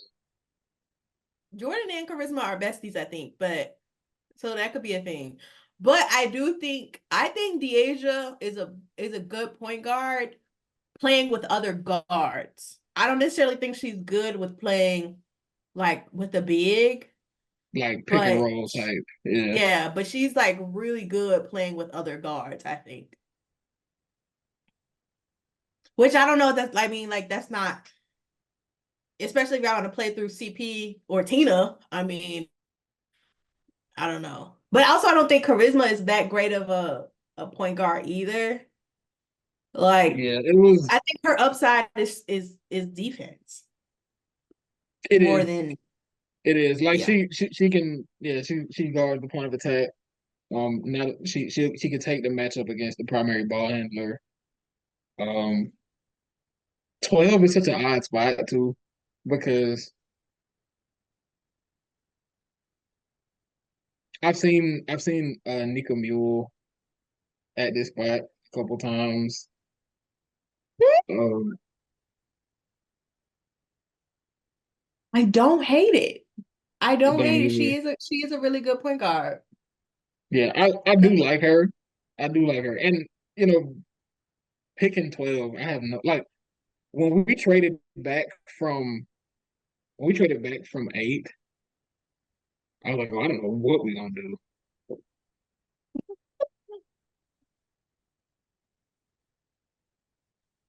Yo, that's like not a bad one. Hmm.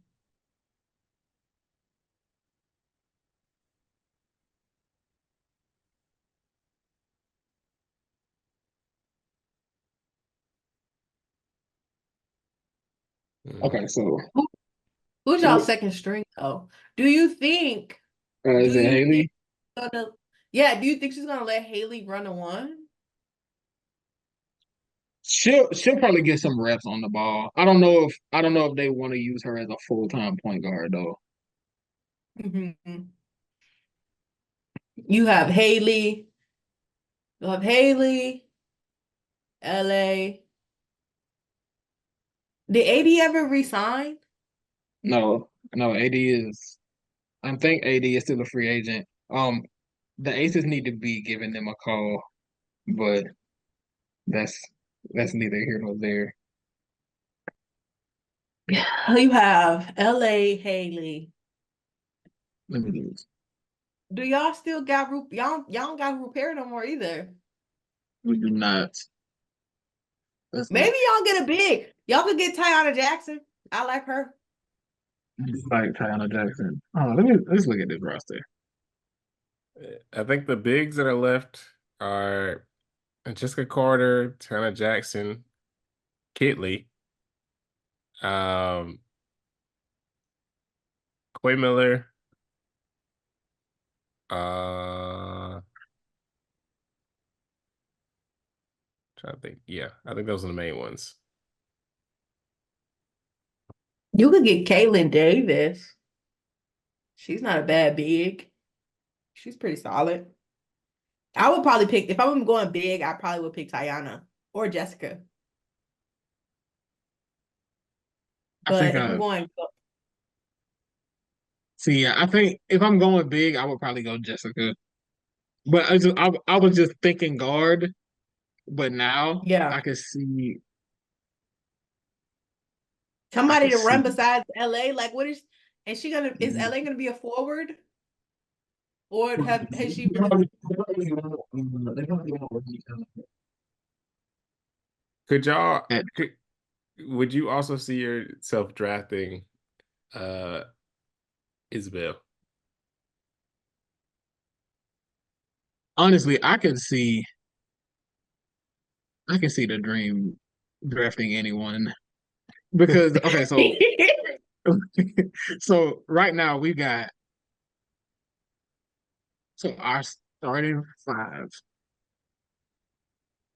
It will be Jordan Canada, Leash, Ryan, Nia Coffee, Cheyenne Parker, and then Diane, you ain't seen her coming off the bench? I don't know. Okay, so now I'm looking at the whole roster now, and I'm seeing so we got Tina Charles, Ariel Powers, Oh, LA, yo, you got Ariel. I forgot about her. yeah, Haley, LA, and Nas. Yeah, baby, y'all need a point guard. You were right. I mean, because you got Ariel. She probably gonna play off. Well, she's ball dominant though. Like, you probably need a shooter, or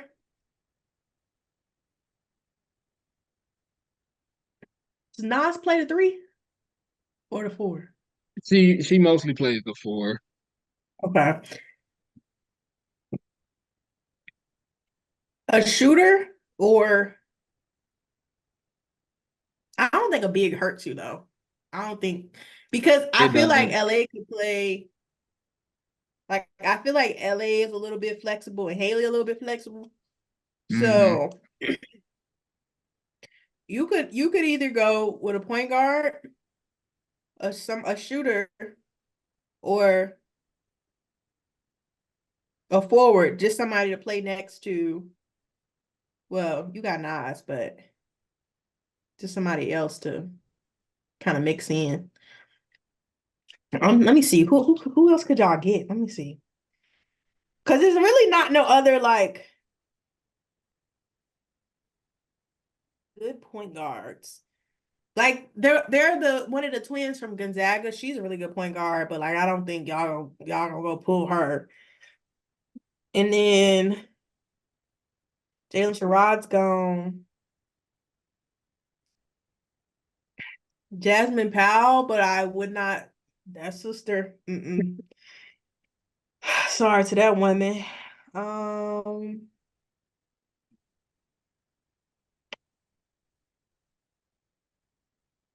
Yeah, yeah. Lauren Park Lane. I don't think she can't. She's not gonna be that high. Dyaishaa might be your best option. Like, y'all, if you're gonna pick a guard, if you're gonna pick up just a guard, Dyaishaa, I feel like is the best choice. But you could go with, if you're going to, you could go with Mackenzie Forbes, because she Mhm. is a solid shooter. She can handle the ball decently well. She's not like she's not gonna. But if her and Haley can do like the point guard by committee thing, and it could work, I think.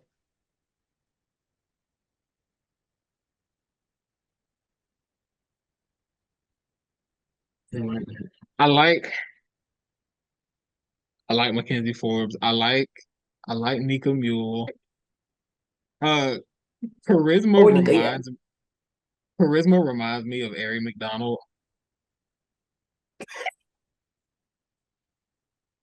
Not in a bad way. She just does. Um,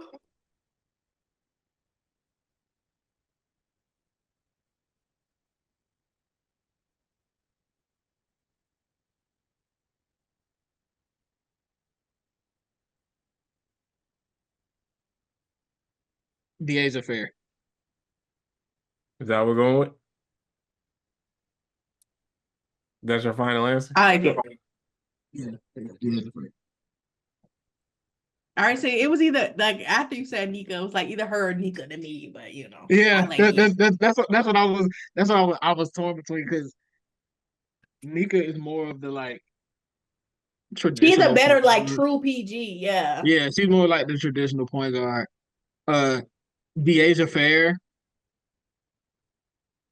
Dyaishaa Fair reminds me of AD, Mm. because because she can create her shot anywhere on the floor. A lot like AD did when they were coming off the bench. And sometimes, that spark is what you need. So Yeah. Yeah. You may be able to I like it. You may be able to get Mackenzie Holmes at 20. I don't hate that. No, I don't. Like I could rock with that.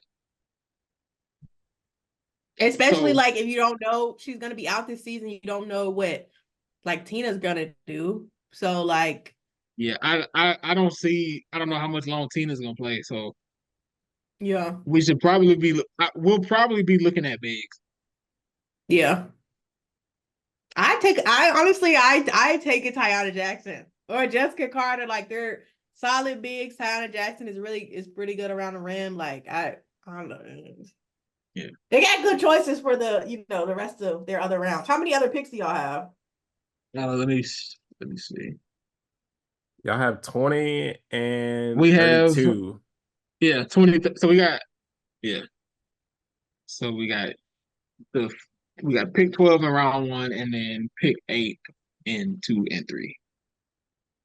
Okay.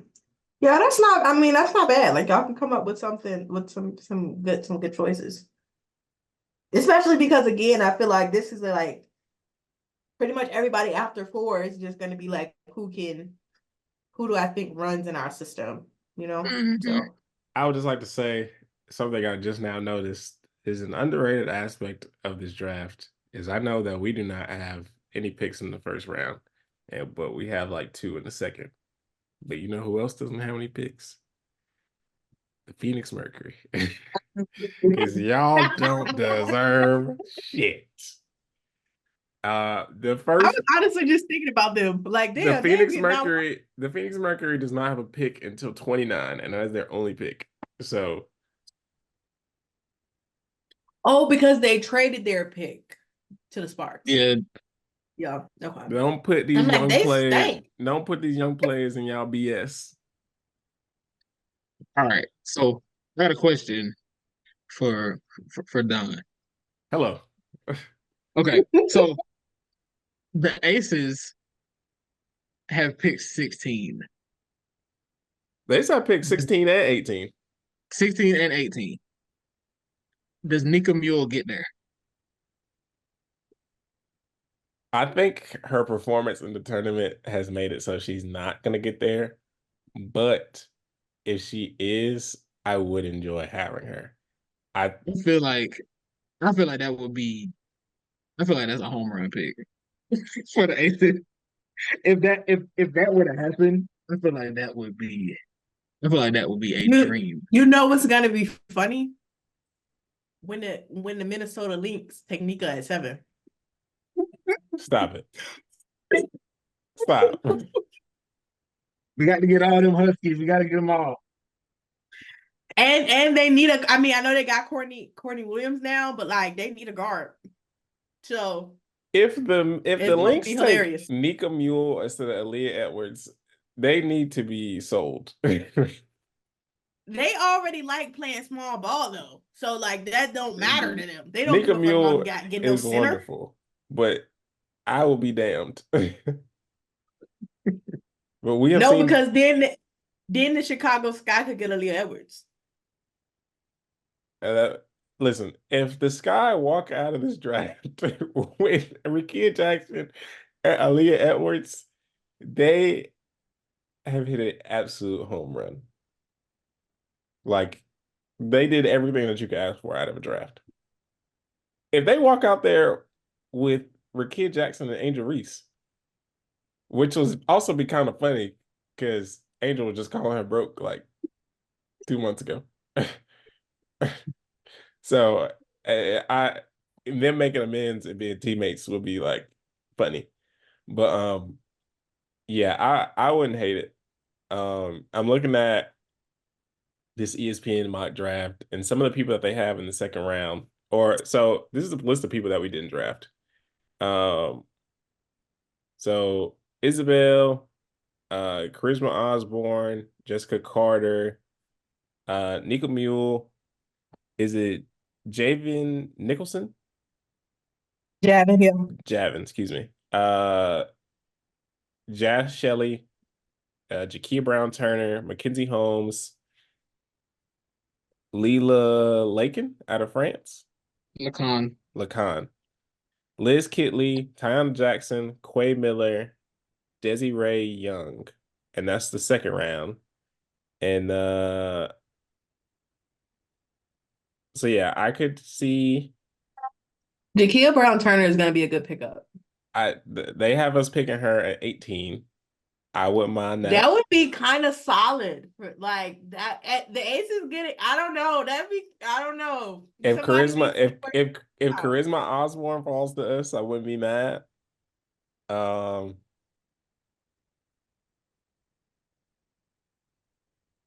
It's they are playing with house money. So yeah, they don't give a fuck. Yeah. Of course they are. Of course they are. They always are. The Aces are playing with house money. And I think this is the Aces are inevitable. This is a good enough draft to be able to just have them chill in the background and learn from. You got one of the best power forwards to ever play, one of the best point guards to ever play. Jackie Young got one of the craziest career arcs out of anybody in the league.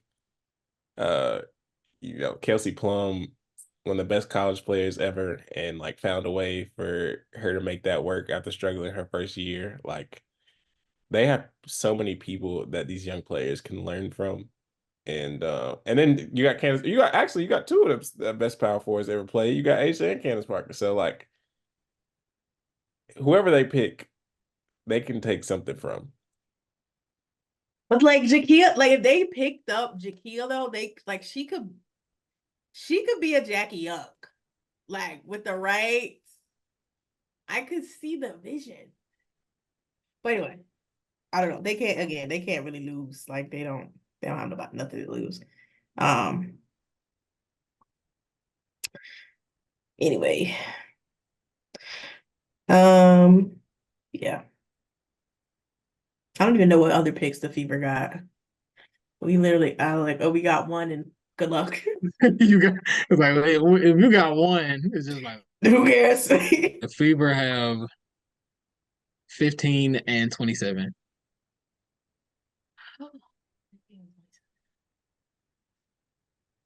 It's like I don't even want us to draft nobody else because we already have like fucking 15 players right now. So like whoever is like shows up, good luck because What if they draft your op? Who? Kitley. Liz Kitley? Don't do that. Good luck. If Liz Kitley make the team over Victoria Saxton, I will be going down there. I will be knocking on the door because what are we doing? Just saying. But yeah, they already got too many people. So I don't know how they gonna finesse that. I was shocked to see them I'm not shocked. I'm actually really glad they let Victoria go. I've been said they should let her go because they just have her in like no man. Like, what are we doing with her? But so I was kind of glad that they did that. I'm not gonna lie, but I really don't know what else they're gonna do.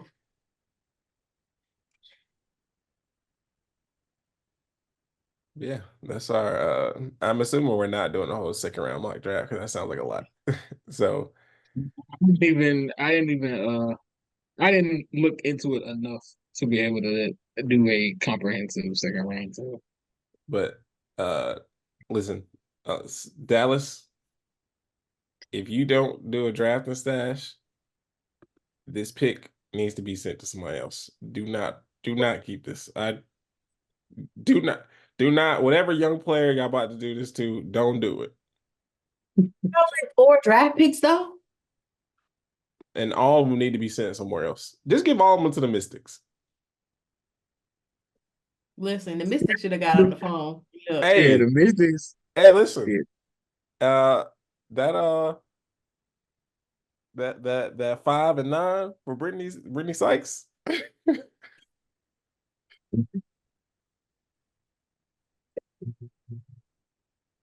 Okay, so Dallas has 2 firsts, no seconds, and then they have 33. Okay. They only got 3. I'll allow it, I suppose.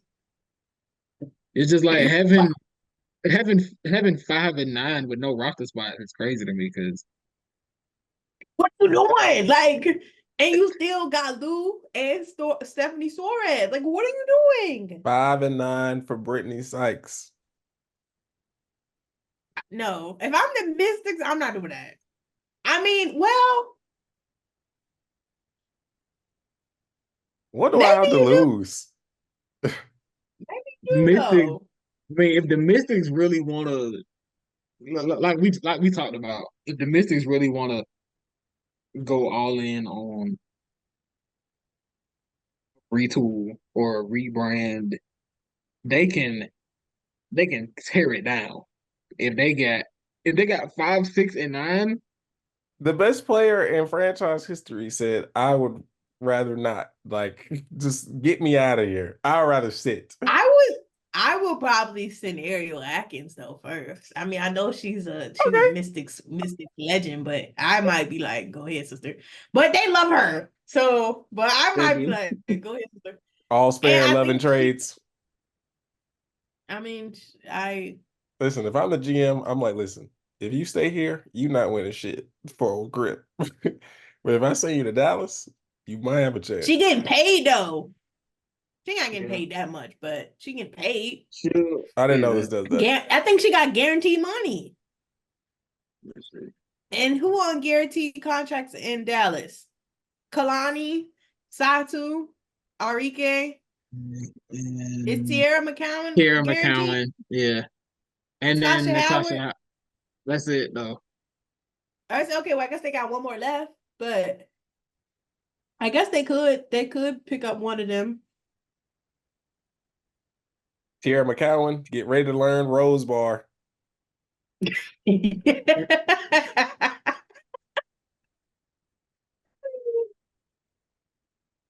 Don't send my sister out there. Leave her where she at.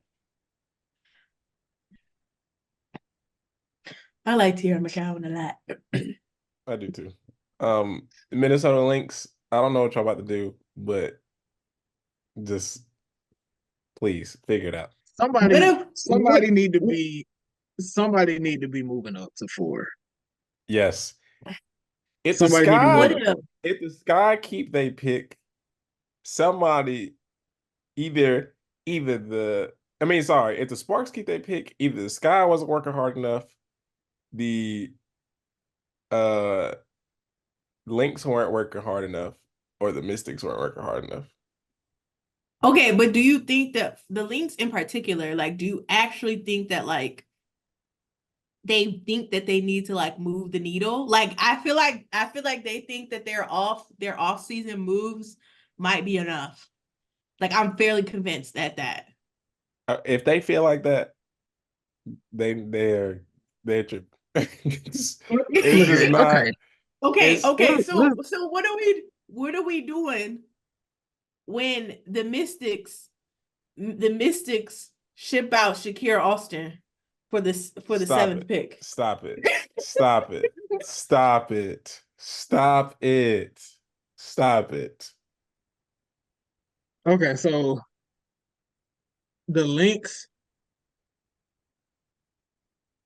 they've only got 3 protected veterans. Being Shakira Austin would be kind of crazy though. But that So like it's just Kayla Just think McBride. about it though. But also it's like trading Shakira Austin so you can have 6 and 7. It kind of reminds me of that Family Guy skit where he was like, you can either have a boat or this mystery box. And he was like, like a boat is a boat, but the mystery box could be anything. It could even be a boat.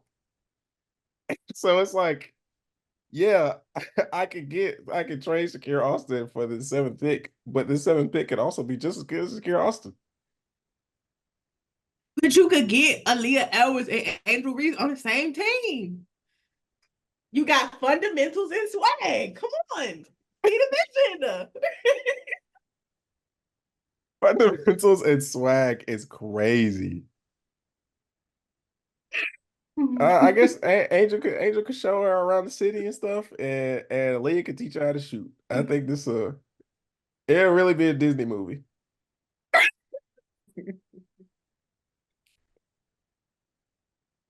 I'm just saying. Mean Girls Part 2, Electric Boogaloo.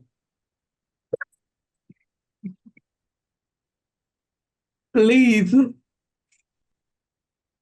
So yeah, I think those are all my hopes for this. I don't know if there was anything else on the agenda as far as like, but yeah, Dallas, do not keep that pick. Lord God.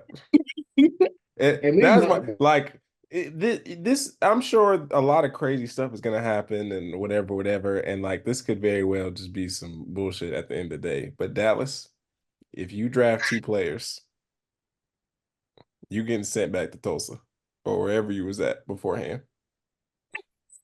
Where was they at? Detroit. Detroit. They were You getting sent they were back to Detroit. They were Detroit, then Tulsa, and now Dallas. Yeah, you getting sent back because there's no way you need to be doing this to like talking about ruining 2 players' careers. You fucking up. I think they made Maddie Segrist grow as a woman because she went from being the leading scorer in NCAA to I'm gonna go get the rebound. And they did turn Maddie Segrist into a trench baby, and I do respect that a lot. But that needs to be the last player they turn into a trench baby. That lady went up from picking 28 points per game to averaging 5 rebounds. I'm gonna stick beside her though. And 3 of them offensive. And she only playing 10 minutes, so she worked in a corporate office, 9 to 5, great 401k, all that. Six a year, and now they got her as a garbage person. Crazy how your life will change after college. You will be doing the dirty work here. All right. My only other thing I want to talk about is the broadcast. I mean, the broadcast, the national TV schedule coming out. And the Fever getting 36 of their 40 matchups on national TV. They're going to hell for that, by the way. Because I went to look at the numbers because I said, well, last year they said we had 22 or 23 matchups on national TV. They're going to hell because national TV also includes NBA TV, and I think NBA TV and Prime, like, sister, no. But it was a really big jump. Like, we might give the Caitlin Clark effect a little bit of something, because last year the Fever had 1 game on ESPN. Next year they will have 6. Well, this year they will have 6. So ESPN, you're going to hell. Actually, yeah, you're going to hell. And they put one of our 2 ABC games is against the New York Liberty. And of course, it's the New York Liberty's home opener. And if you weren't following along, last year, the Fever played New York in their home opener.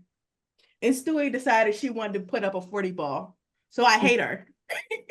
And I hate her again this year. So she better not try it. It's so funny because they already were saying Brendan Stewart was bitter for saying Caitlin Clark was not one of the GOATs for not winning the championship. So I already know, like, if Brendan Stewart give the Fever a 40 piece again, it's gonna be like, damn, I told y'all niggas. Literally, Brianna Stewart is gonna run through Caitlin's chest. Like it's no reason for her to do that, but it's gonna happen now because she has to prove a point. And I just don't understand why she got to prove a point against my team. Hey, let me get that pick.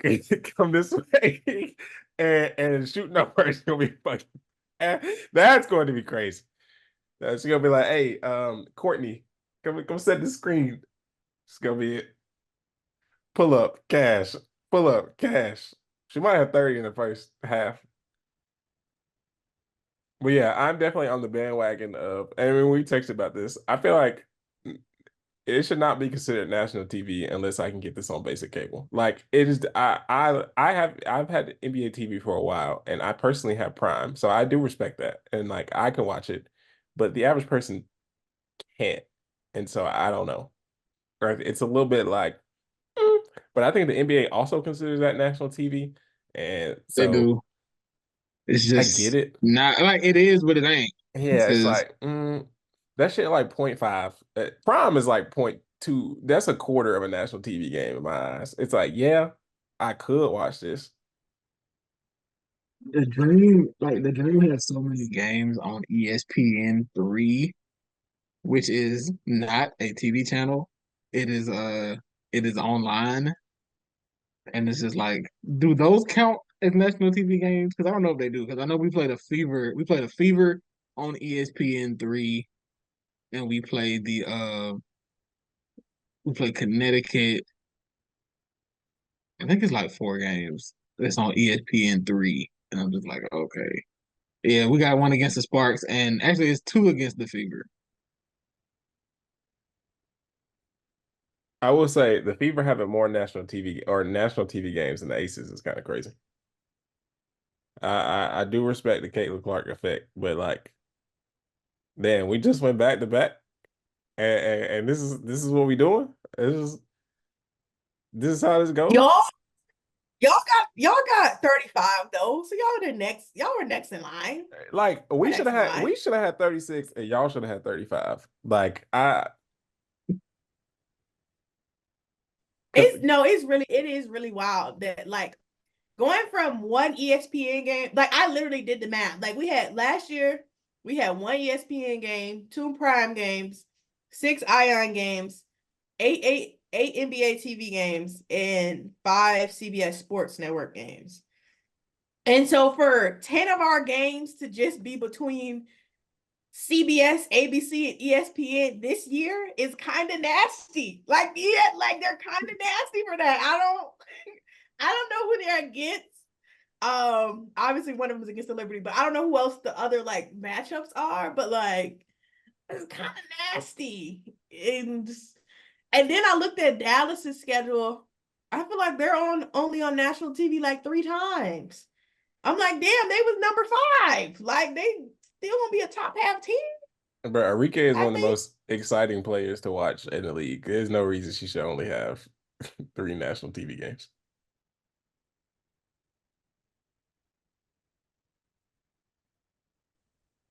Everybody was tweeting about how like now everybody in the world gonna see, how our 2 lovely vets play in crunch time. And I was like, everybody's gonna get to experience my pain on national TV. I don't know if that's a good thing or a bad thing, but it's gonna happen. It's gonna happen. They're gonna be like, they're gonna pass the ball to Wheeler, and she's gonna have a turnover in the last 2 minutes, and somebody's gonna look up how much she gets paid, and it's gonna be over. It's gonna be over for her. So hey, that is gonna be funny. I also want to look at this thread the WNBA made on why you should watch certain games. And no, because when y'all sent the first one with just with the mystics in the sky, I was like, what's wrong with that? Like, oh, that's cute. And then I looked at the rest of them and I was like, ooh, y'all should not have put this out there. Y'all should not have did that. This is embarrassing. Yeah, like they was basically leaving that one blank because they was like, yeah, Yeah, this will be fun. Eastern Conference teams. Yeah, Diamond and Shields. Watkins. It's gonna be Angel Reese, Rakia Jackson.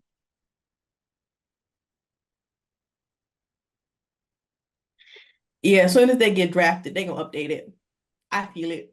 They're gonna change, they're gonna swap the picks out. Nobody will never know. Then they'll have to make the team. Good marketing. Also, the damn shit that's with Skylar and the Mercury. Oh, It's like what is it? I know what y'all wanted to say. Okay, so let's we can go through these. Let me share my screen real quick. So you got Phoenix versus the Aces, new threat in the West.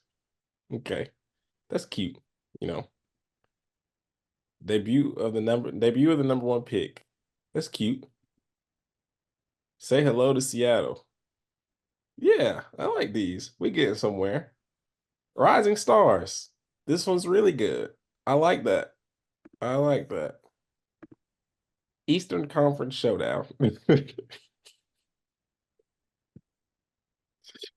It's like y'all might as well not. Didn't they have them like pose the same way? It's just like, why did y'all like what were we thinking? I think this was the And last they one put to it in be big made. bold text.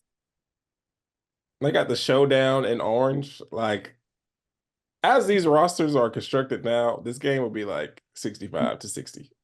And this is just not. I'm not turned on Prime Video for this. Now, when these draft picks are made, I think they should have waited until these draft picks are made. Battle of MVP, of course. Wonderful. Fierce competitors. I also feel like this probably could have been something better, but I get it because these are two really good teams. Yeah, it is. Rosters reloaded. Now.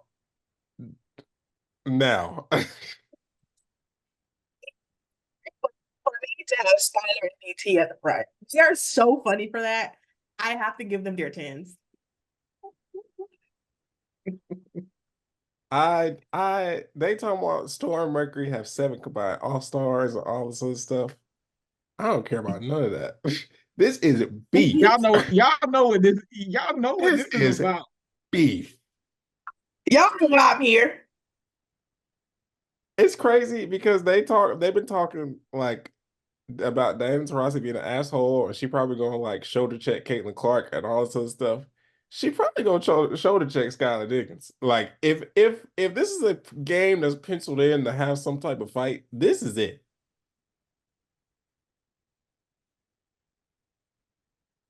Right.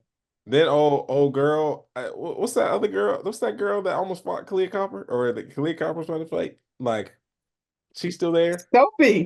Sophie Cunningham Still there. Like, yeah, this is so fucking funny for me. But yeah, rosters reloaded is crazy because that shit should just said beef in orange, and that's all that's needed. That's so funny. I'm so sorry. And then guard the East with the Atlanta Dream and Liberty, and then New School versus Bets with the Fever and the Aces. So like a lot of these are really well done. Putting Aaliyah Boston on here. They did it once. They did it once. No, she needed to be on this in particular cover, okay? Because she is the one that was cooking them. I would just say that. I would have rather they put Aaliyah and Asia on this one, and then put like they could have put somebody else on this one. But they didn't have to put my spot on. Yeah, but they could have put Kelsey Mitchell right there. That was actually like a perfect opportunity for her to put her there. But they should have put her on the one with the Aces, because that was the Leah Boston game. They honestly should have put her in. I mean, Aaliyah and Candace kind of makes sense because they like Aaliyah. I mean, Candace is like Aaliyah's idol, so that would have been like perfect, you know. But I'll let them put in the list, I also even think though they it's could put it on. I also think it's funny the ones they decided to put multiple people on there and the ones that they didn't. Yeah, like what was the criteria? I don't know. Sometimes they're cute though. I'm not gonna be on their head because they are cute. They're cute. Yeah, they definitely did their job. But it's like a lot of these had one person, and I'm surprised this is like one of the ones that had two people on it. And neither one of them are Rika and Alyssa Thomas. Like these, like what the show on the come on, guys. I get why they're trying to spread it out though. I get it, but Is Enrique on any of these? Enrique not being No. okay, that's No. kind of crazy. which is nasty because they just put out that commercial on her. So you would think that they would continue to like push her fucking forward. Oh, This should have been Enrique and Satu and then Dewana and Alyssa AT. Thomas. But I digress. I guess because Alyssa Thomas is they could already have up put here. Bree Jones on there. They could have put Bree Bree Jones. Jones and Again, it's okay. We're not gonna nitpick too much because they are cute. But yeah, national TV games. The most important thing I would like everyone to remember: if the games are available to watch, people will watch them, and like this is all that's needed. I do not like the idea of people being like, "Oh, well, they're like we weren't watching before because there weren't exciting players," because there have always been exciting players. It's just either their stories weren't told or y'all couldn't see them. Um, on Twitter today, I just had to reminisce about Chelsea Gray in the 2022 playoffs having the greatest shooting performance I've ever seen in my life. Men or women. Like it's something that just randomly crossed my mind and I had to watch the highlights again. And it's like Chelsea Gray is probably the most exciting player in the league. So like they've been exciting players, exciting plays, and things. It's just now y'all get to see it on a grander scale. So thank you to Caitlin Clark for what you've done. Now, if you get us charter flights, I might build you a statue myself, hand carved. I won't be building you a statue, but I will be believing in the Caitlin Clark effect. I will be pushing the agenda. So Because what's gonna happen is they're gonna be in a regular ass airport, and somebody gonna be damn trying to press through, trying to get to Caitlin, and Kathy is gonna be like, this. what's actually gonna happen is we're gonna get to game 3 or game 4, where we've had that stretch of coming back and forth, and Caitlin's gonna be up there, and they're gonna ask her about her performance, and she's gonna say, "Oh, my back, the physicality, my back has really been hurting from these back and forth flights," and then everybody's gonna be like, "Bitch, pull out y'all purses," and then we're gonna get some movement. We're gonna get some movement, and I see it already. Out here, Somebody go steal her luggage. that's what's gonna happen. Somebody go steal her luggage. Twitter is doing that thing right now where they're like, some news is about to drop in the portal, and somebody big is coming out, and nobody is saying who's it's gonna Dude, be. I hate Like when people do that. I hate y'all ready to drop news all the time, but now today y'all acting like y'all don't want to say nothing. Yeah, I hate when people get like really cagey with stuff like that and it'll be like, oh yeah, here's the announcement about the announcement that's gonna come. And it's just like, oh, okay, so you don't know anything. Like you could have just said that. Or you could have just left us alone. Leave me alone. As actually, that's the thing I want you to do. Like, if you're not gonna keep it on the playground, if you're not just gonna say it. Yeah, so all I'm gonna say is Kiki, sister, go ahead and get in the portal. Tara gone. I don't know what they doing over there. Y'all ain't got no. I mean, Niel, pick up the phone. You just lost Nat Marshall to the portal, so go ahead and pick up the phone. And that's all. Yeah, the portal. We need the portal to get. We need to get as many players to Notre Dame as possible. Like, like if I would love to see Coach Ivy and the Fighting Irish in the Final Four. Hannah Hidalgo, I will recruit people to Notre Dame myself. Coach Ivy, I will recruit people myself. Just hit my phone, and I will get players to Notre Dame. I don't know what I'm gonna say, but we'll get right. Because I won't let them do that to you again. And if they try to take your nose ring out again, I'm gonna come from the Raptors like Sting. But yeah, if that's everywhere on the agenda, did anyone else have anything else to say? Well, Yeah, one thing. So the reason that I'm wearing this shirt, it is my alma mater for my Georgia Southern Eagles, and I wanted to mention a moment from this season that I was grateful to see was Taryn Ward for my Eagles. Her the sequence, the last like 5 seconds of the game versus Louisiana Monroe. Please go see it if you have not seen it. That's I wanted to say that to Taryn Ward. She is now in the portal, so she will be leaving Georgia Southern. Please get out of the Sun Belt. Go do great things elsewhere. But you made this season worth watching for me. So that I am grateful for that. That is all. well, my name is Paragon Don. The portal is nasty. Hey, sister, please come home. Come on out. Come on out. And I'm Jay Trent. Tyler actually won the bracket challenge. I've already informed him that I will be paying for his league pass. So Damn, his shit 35 instead of 25. yeah.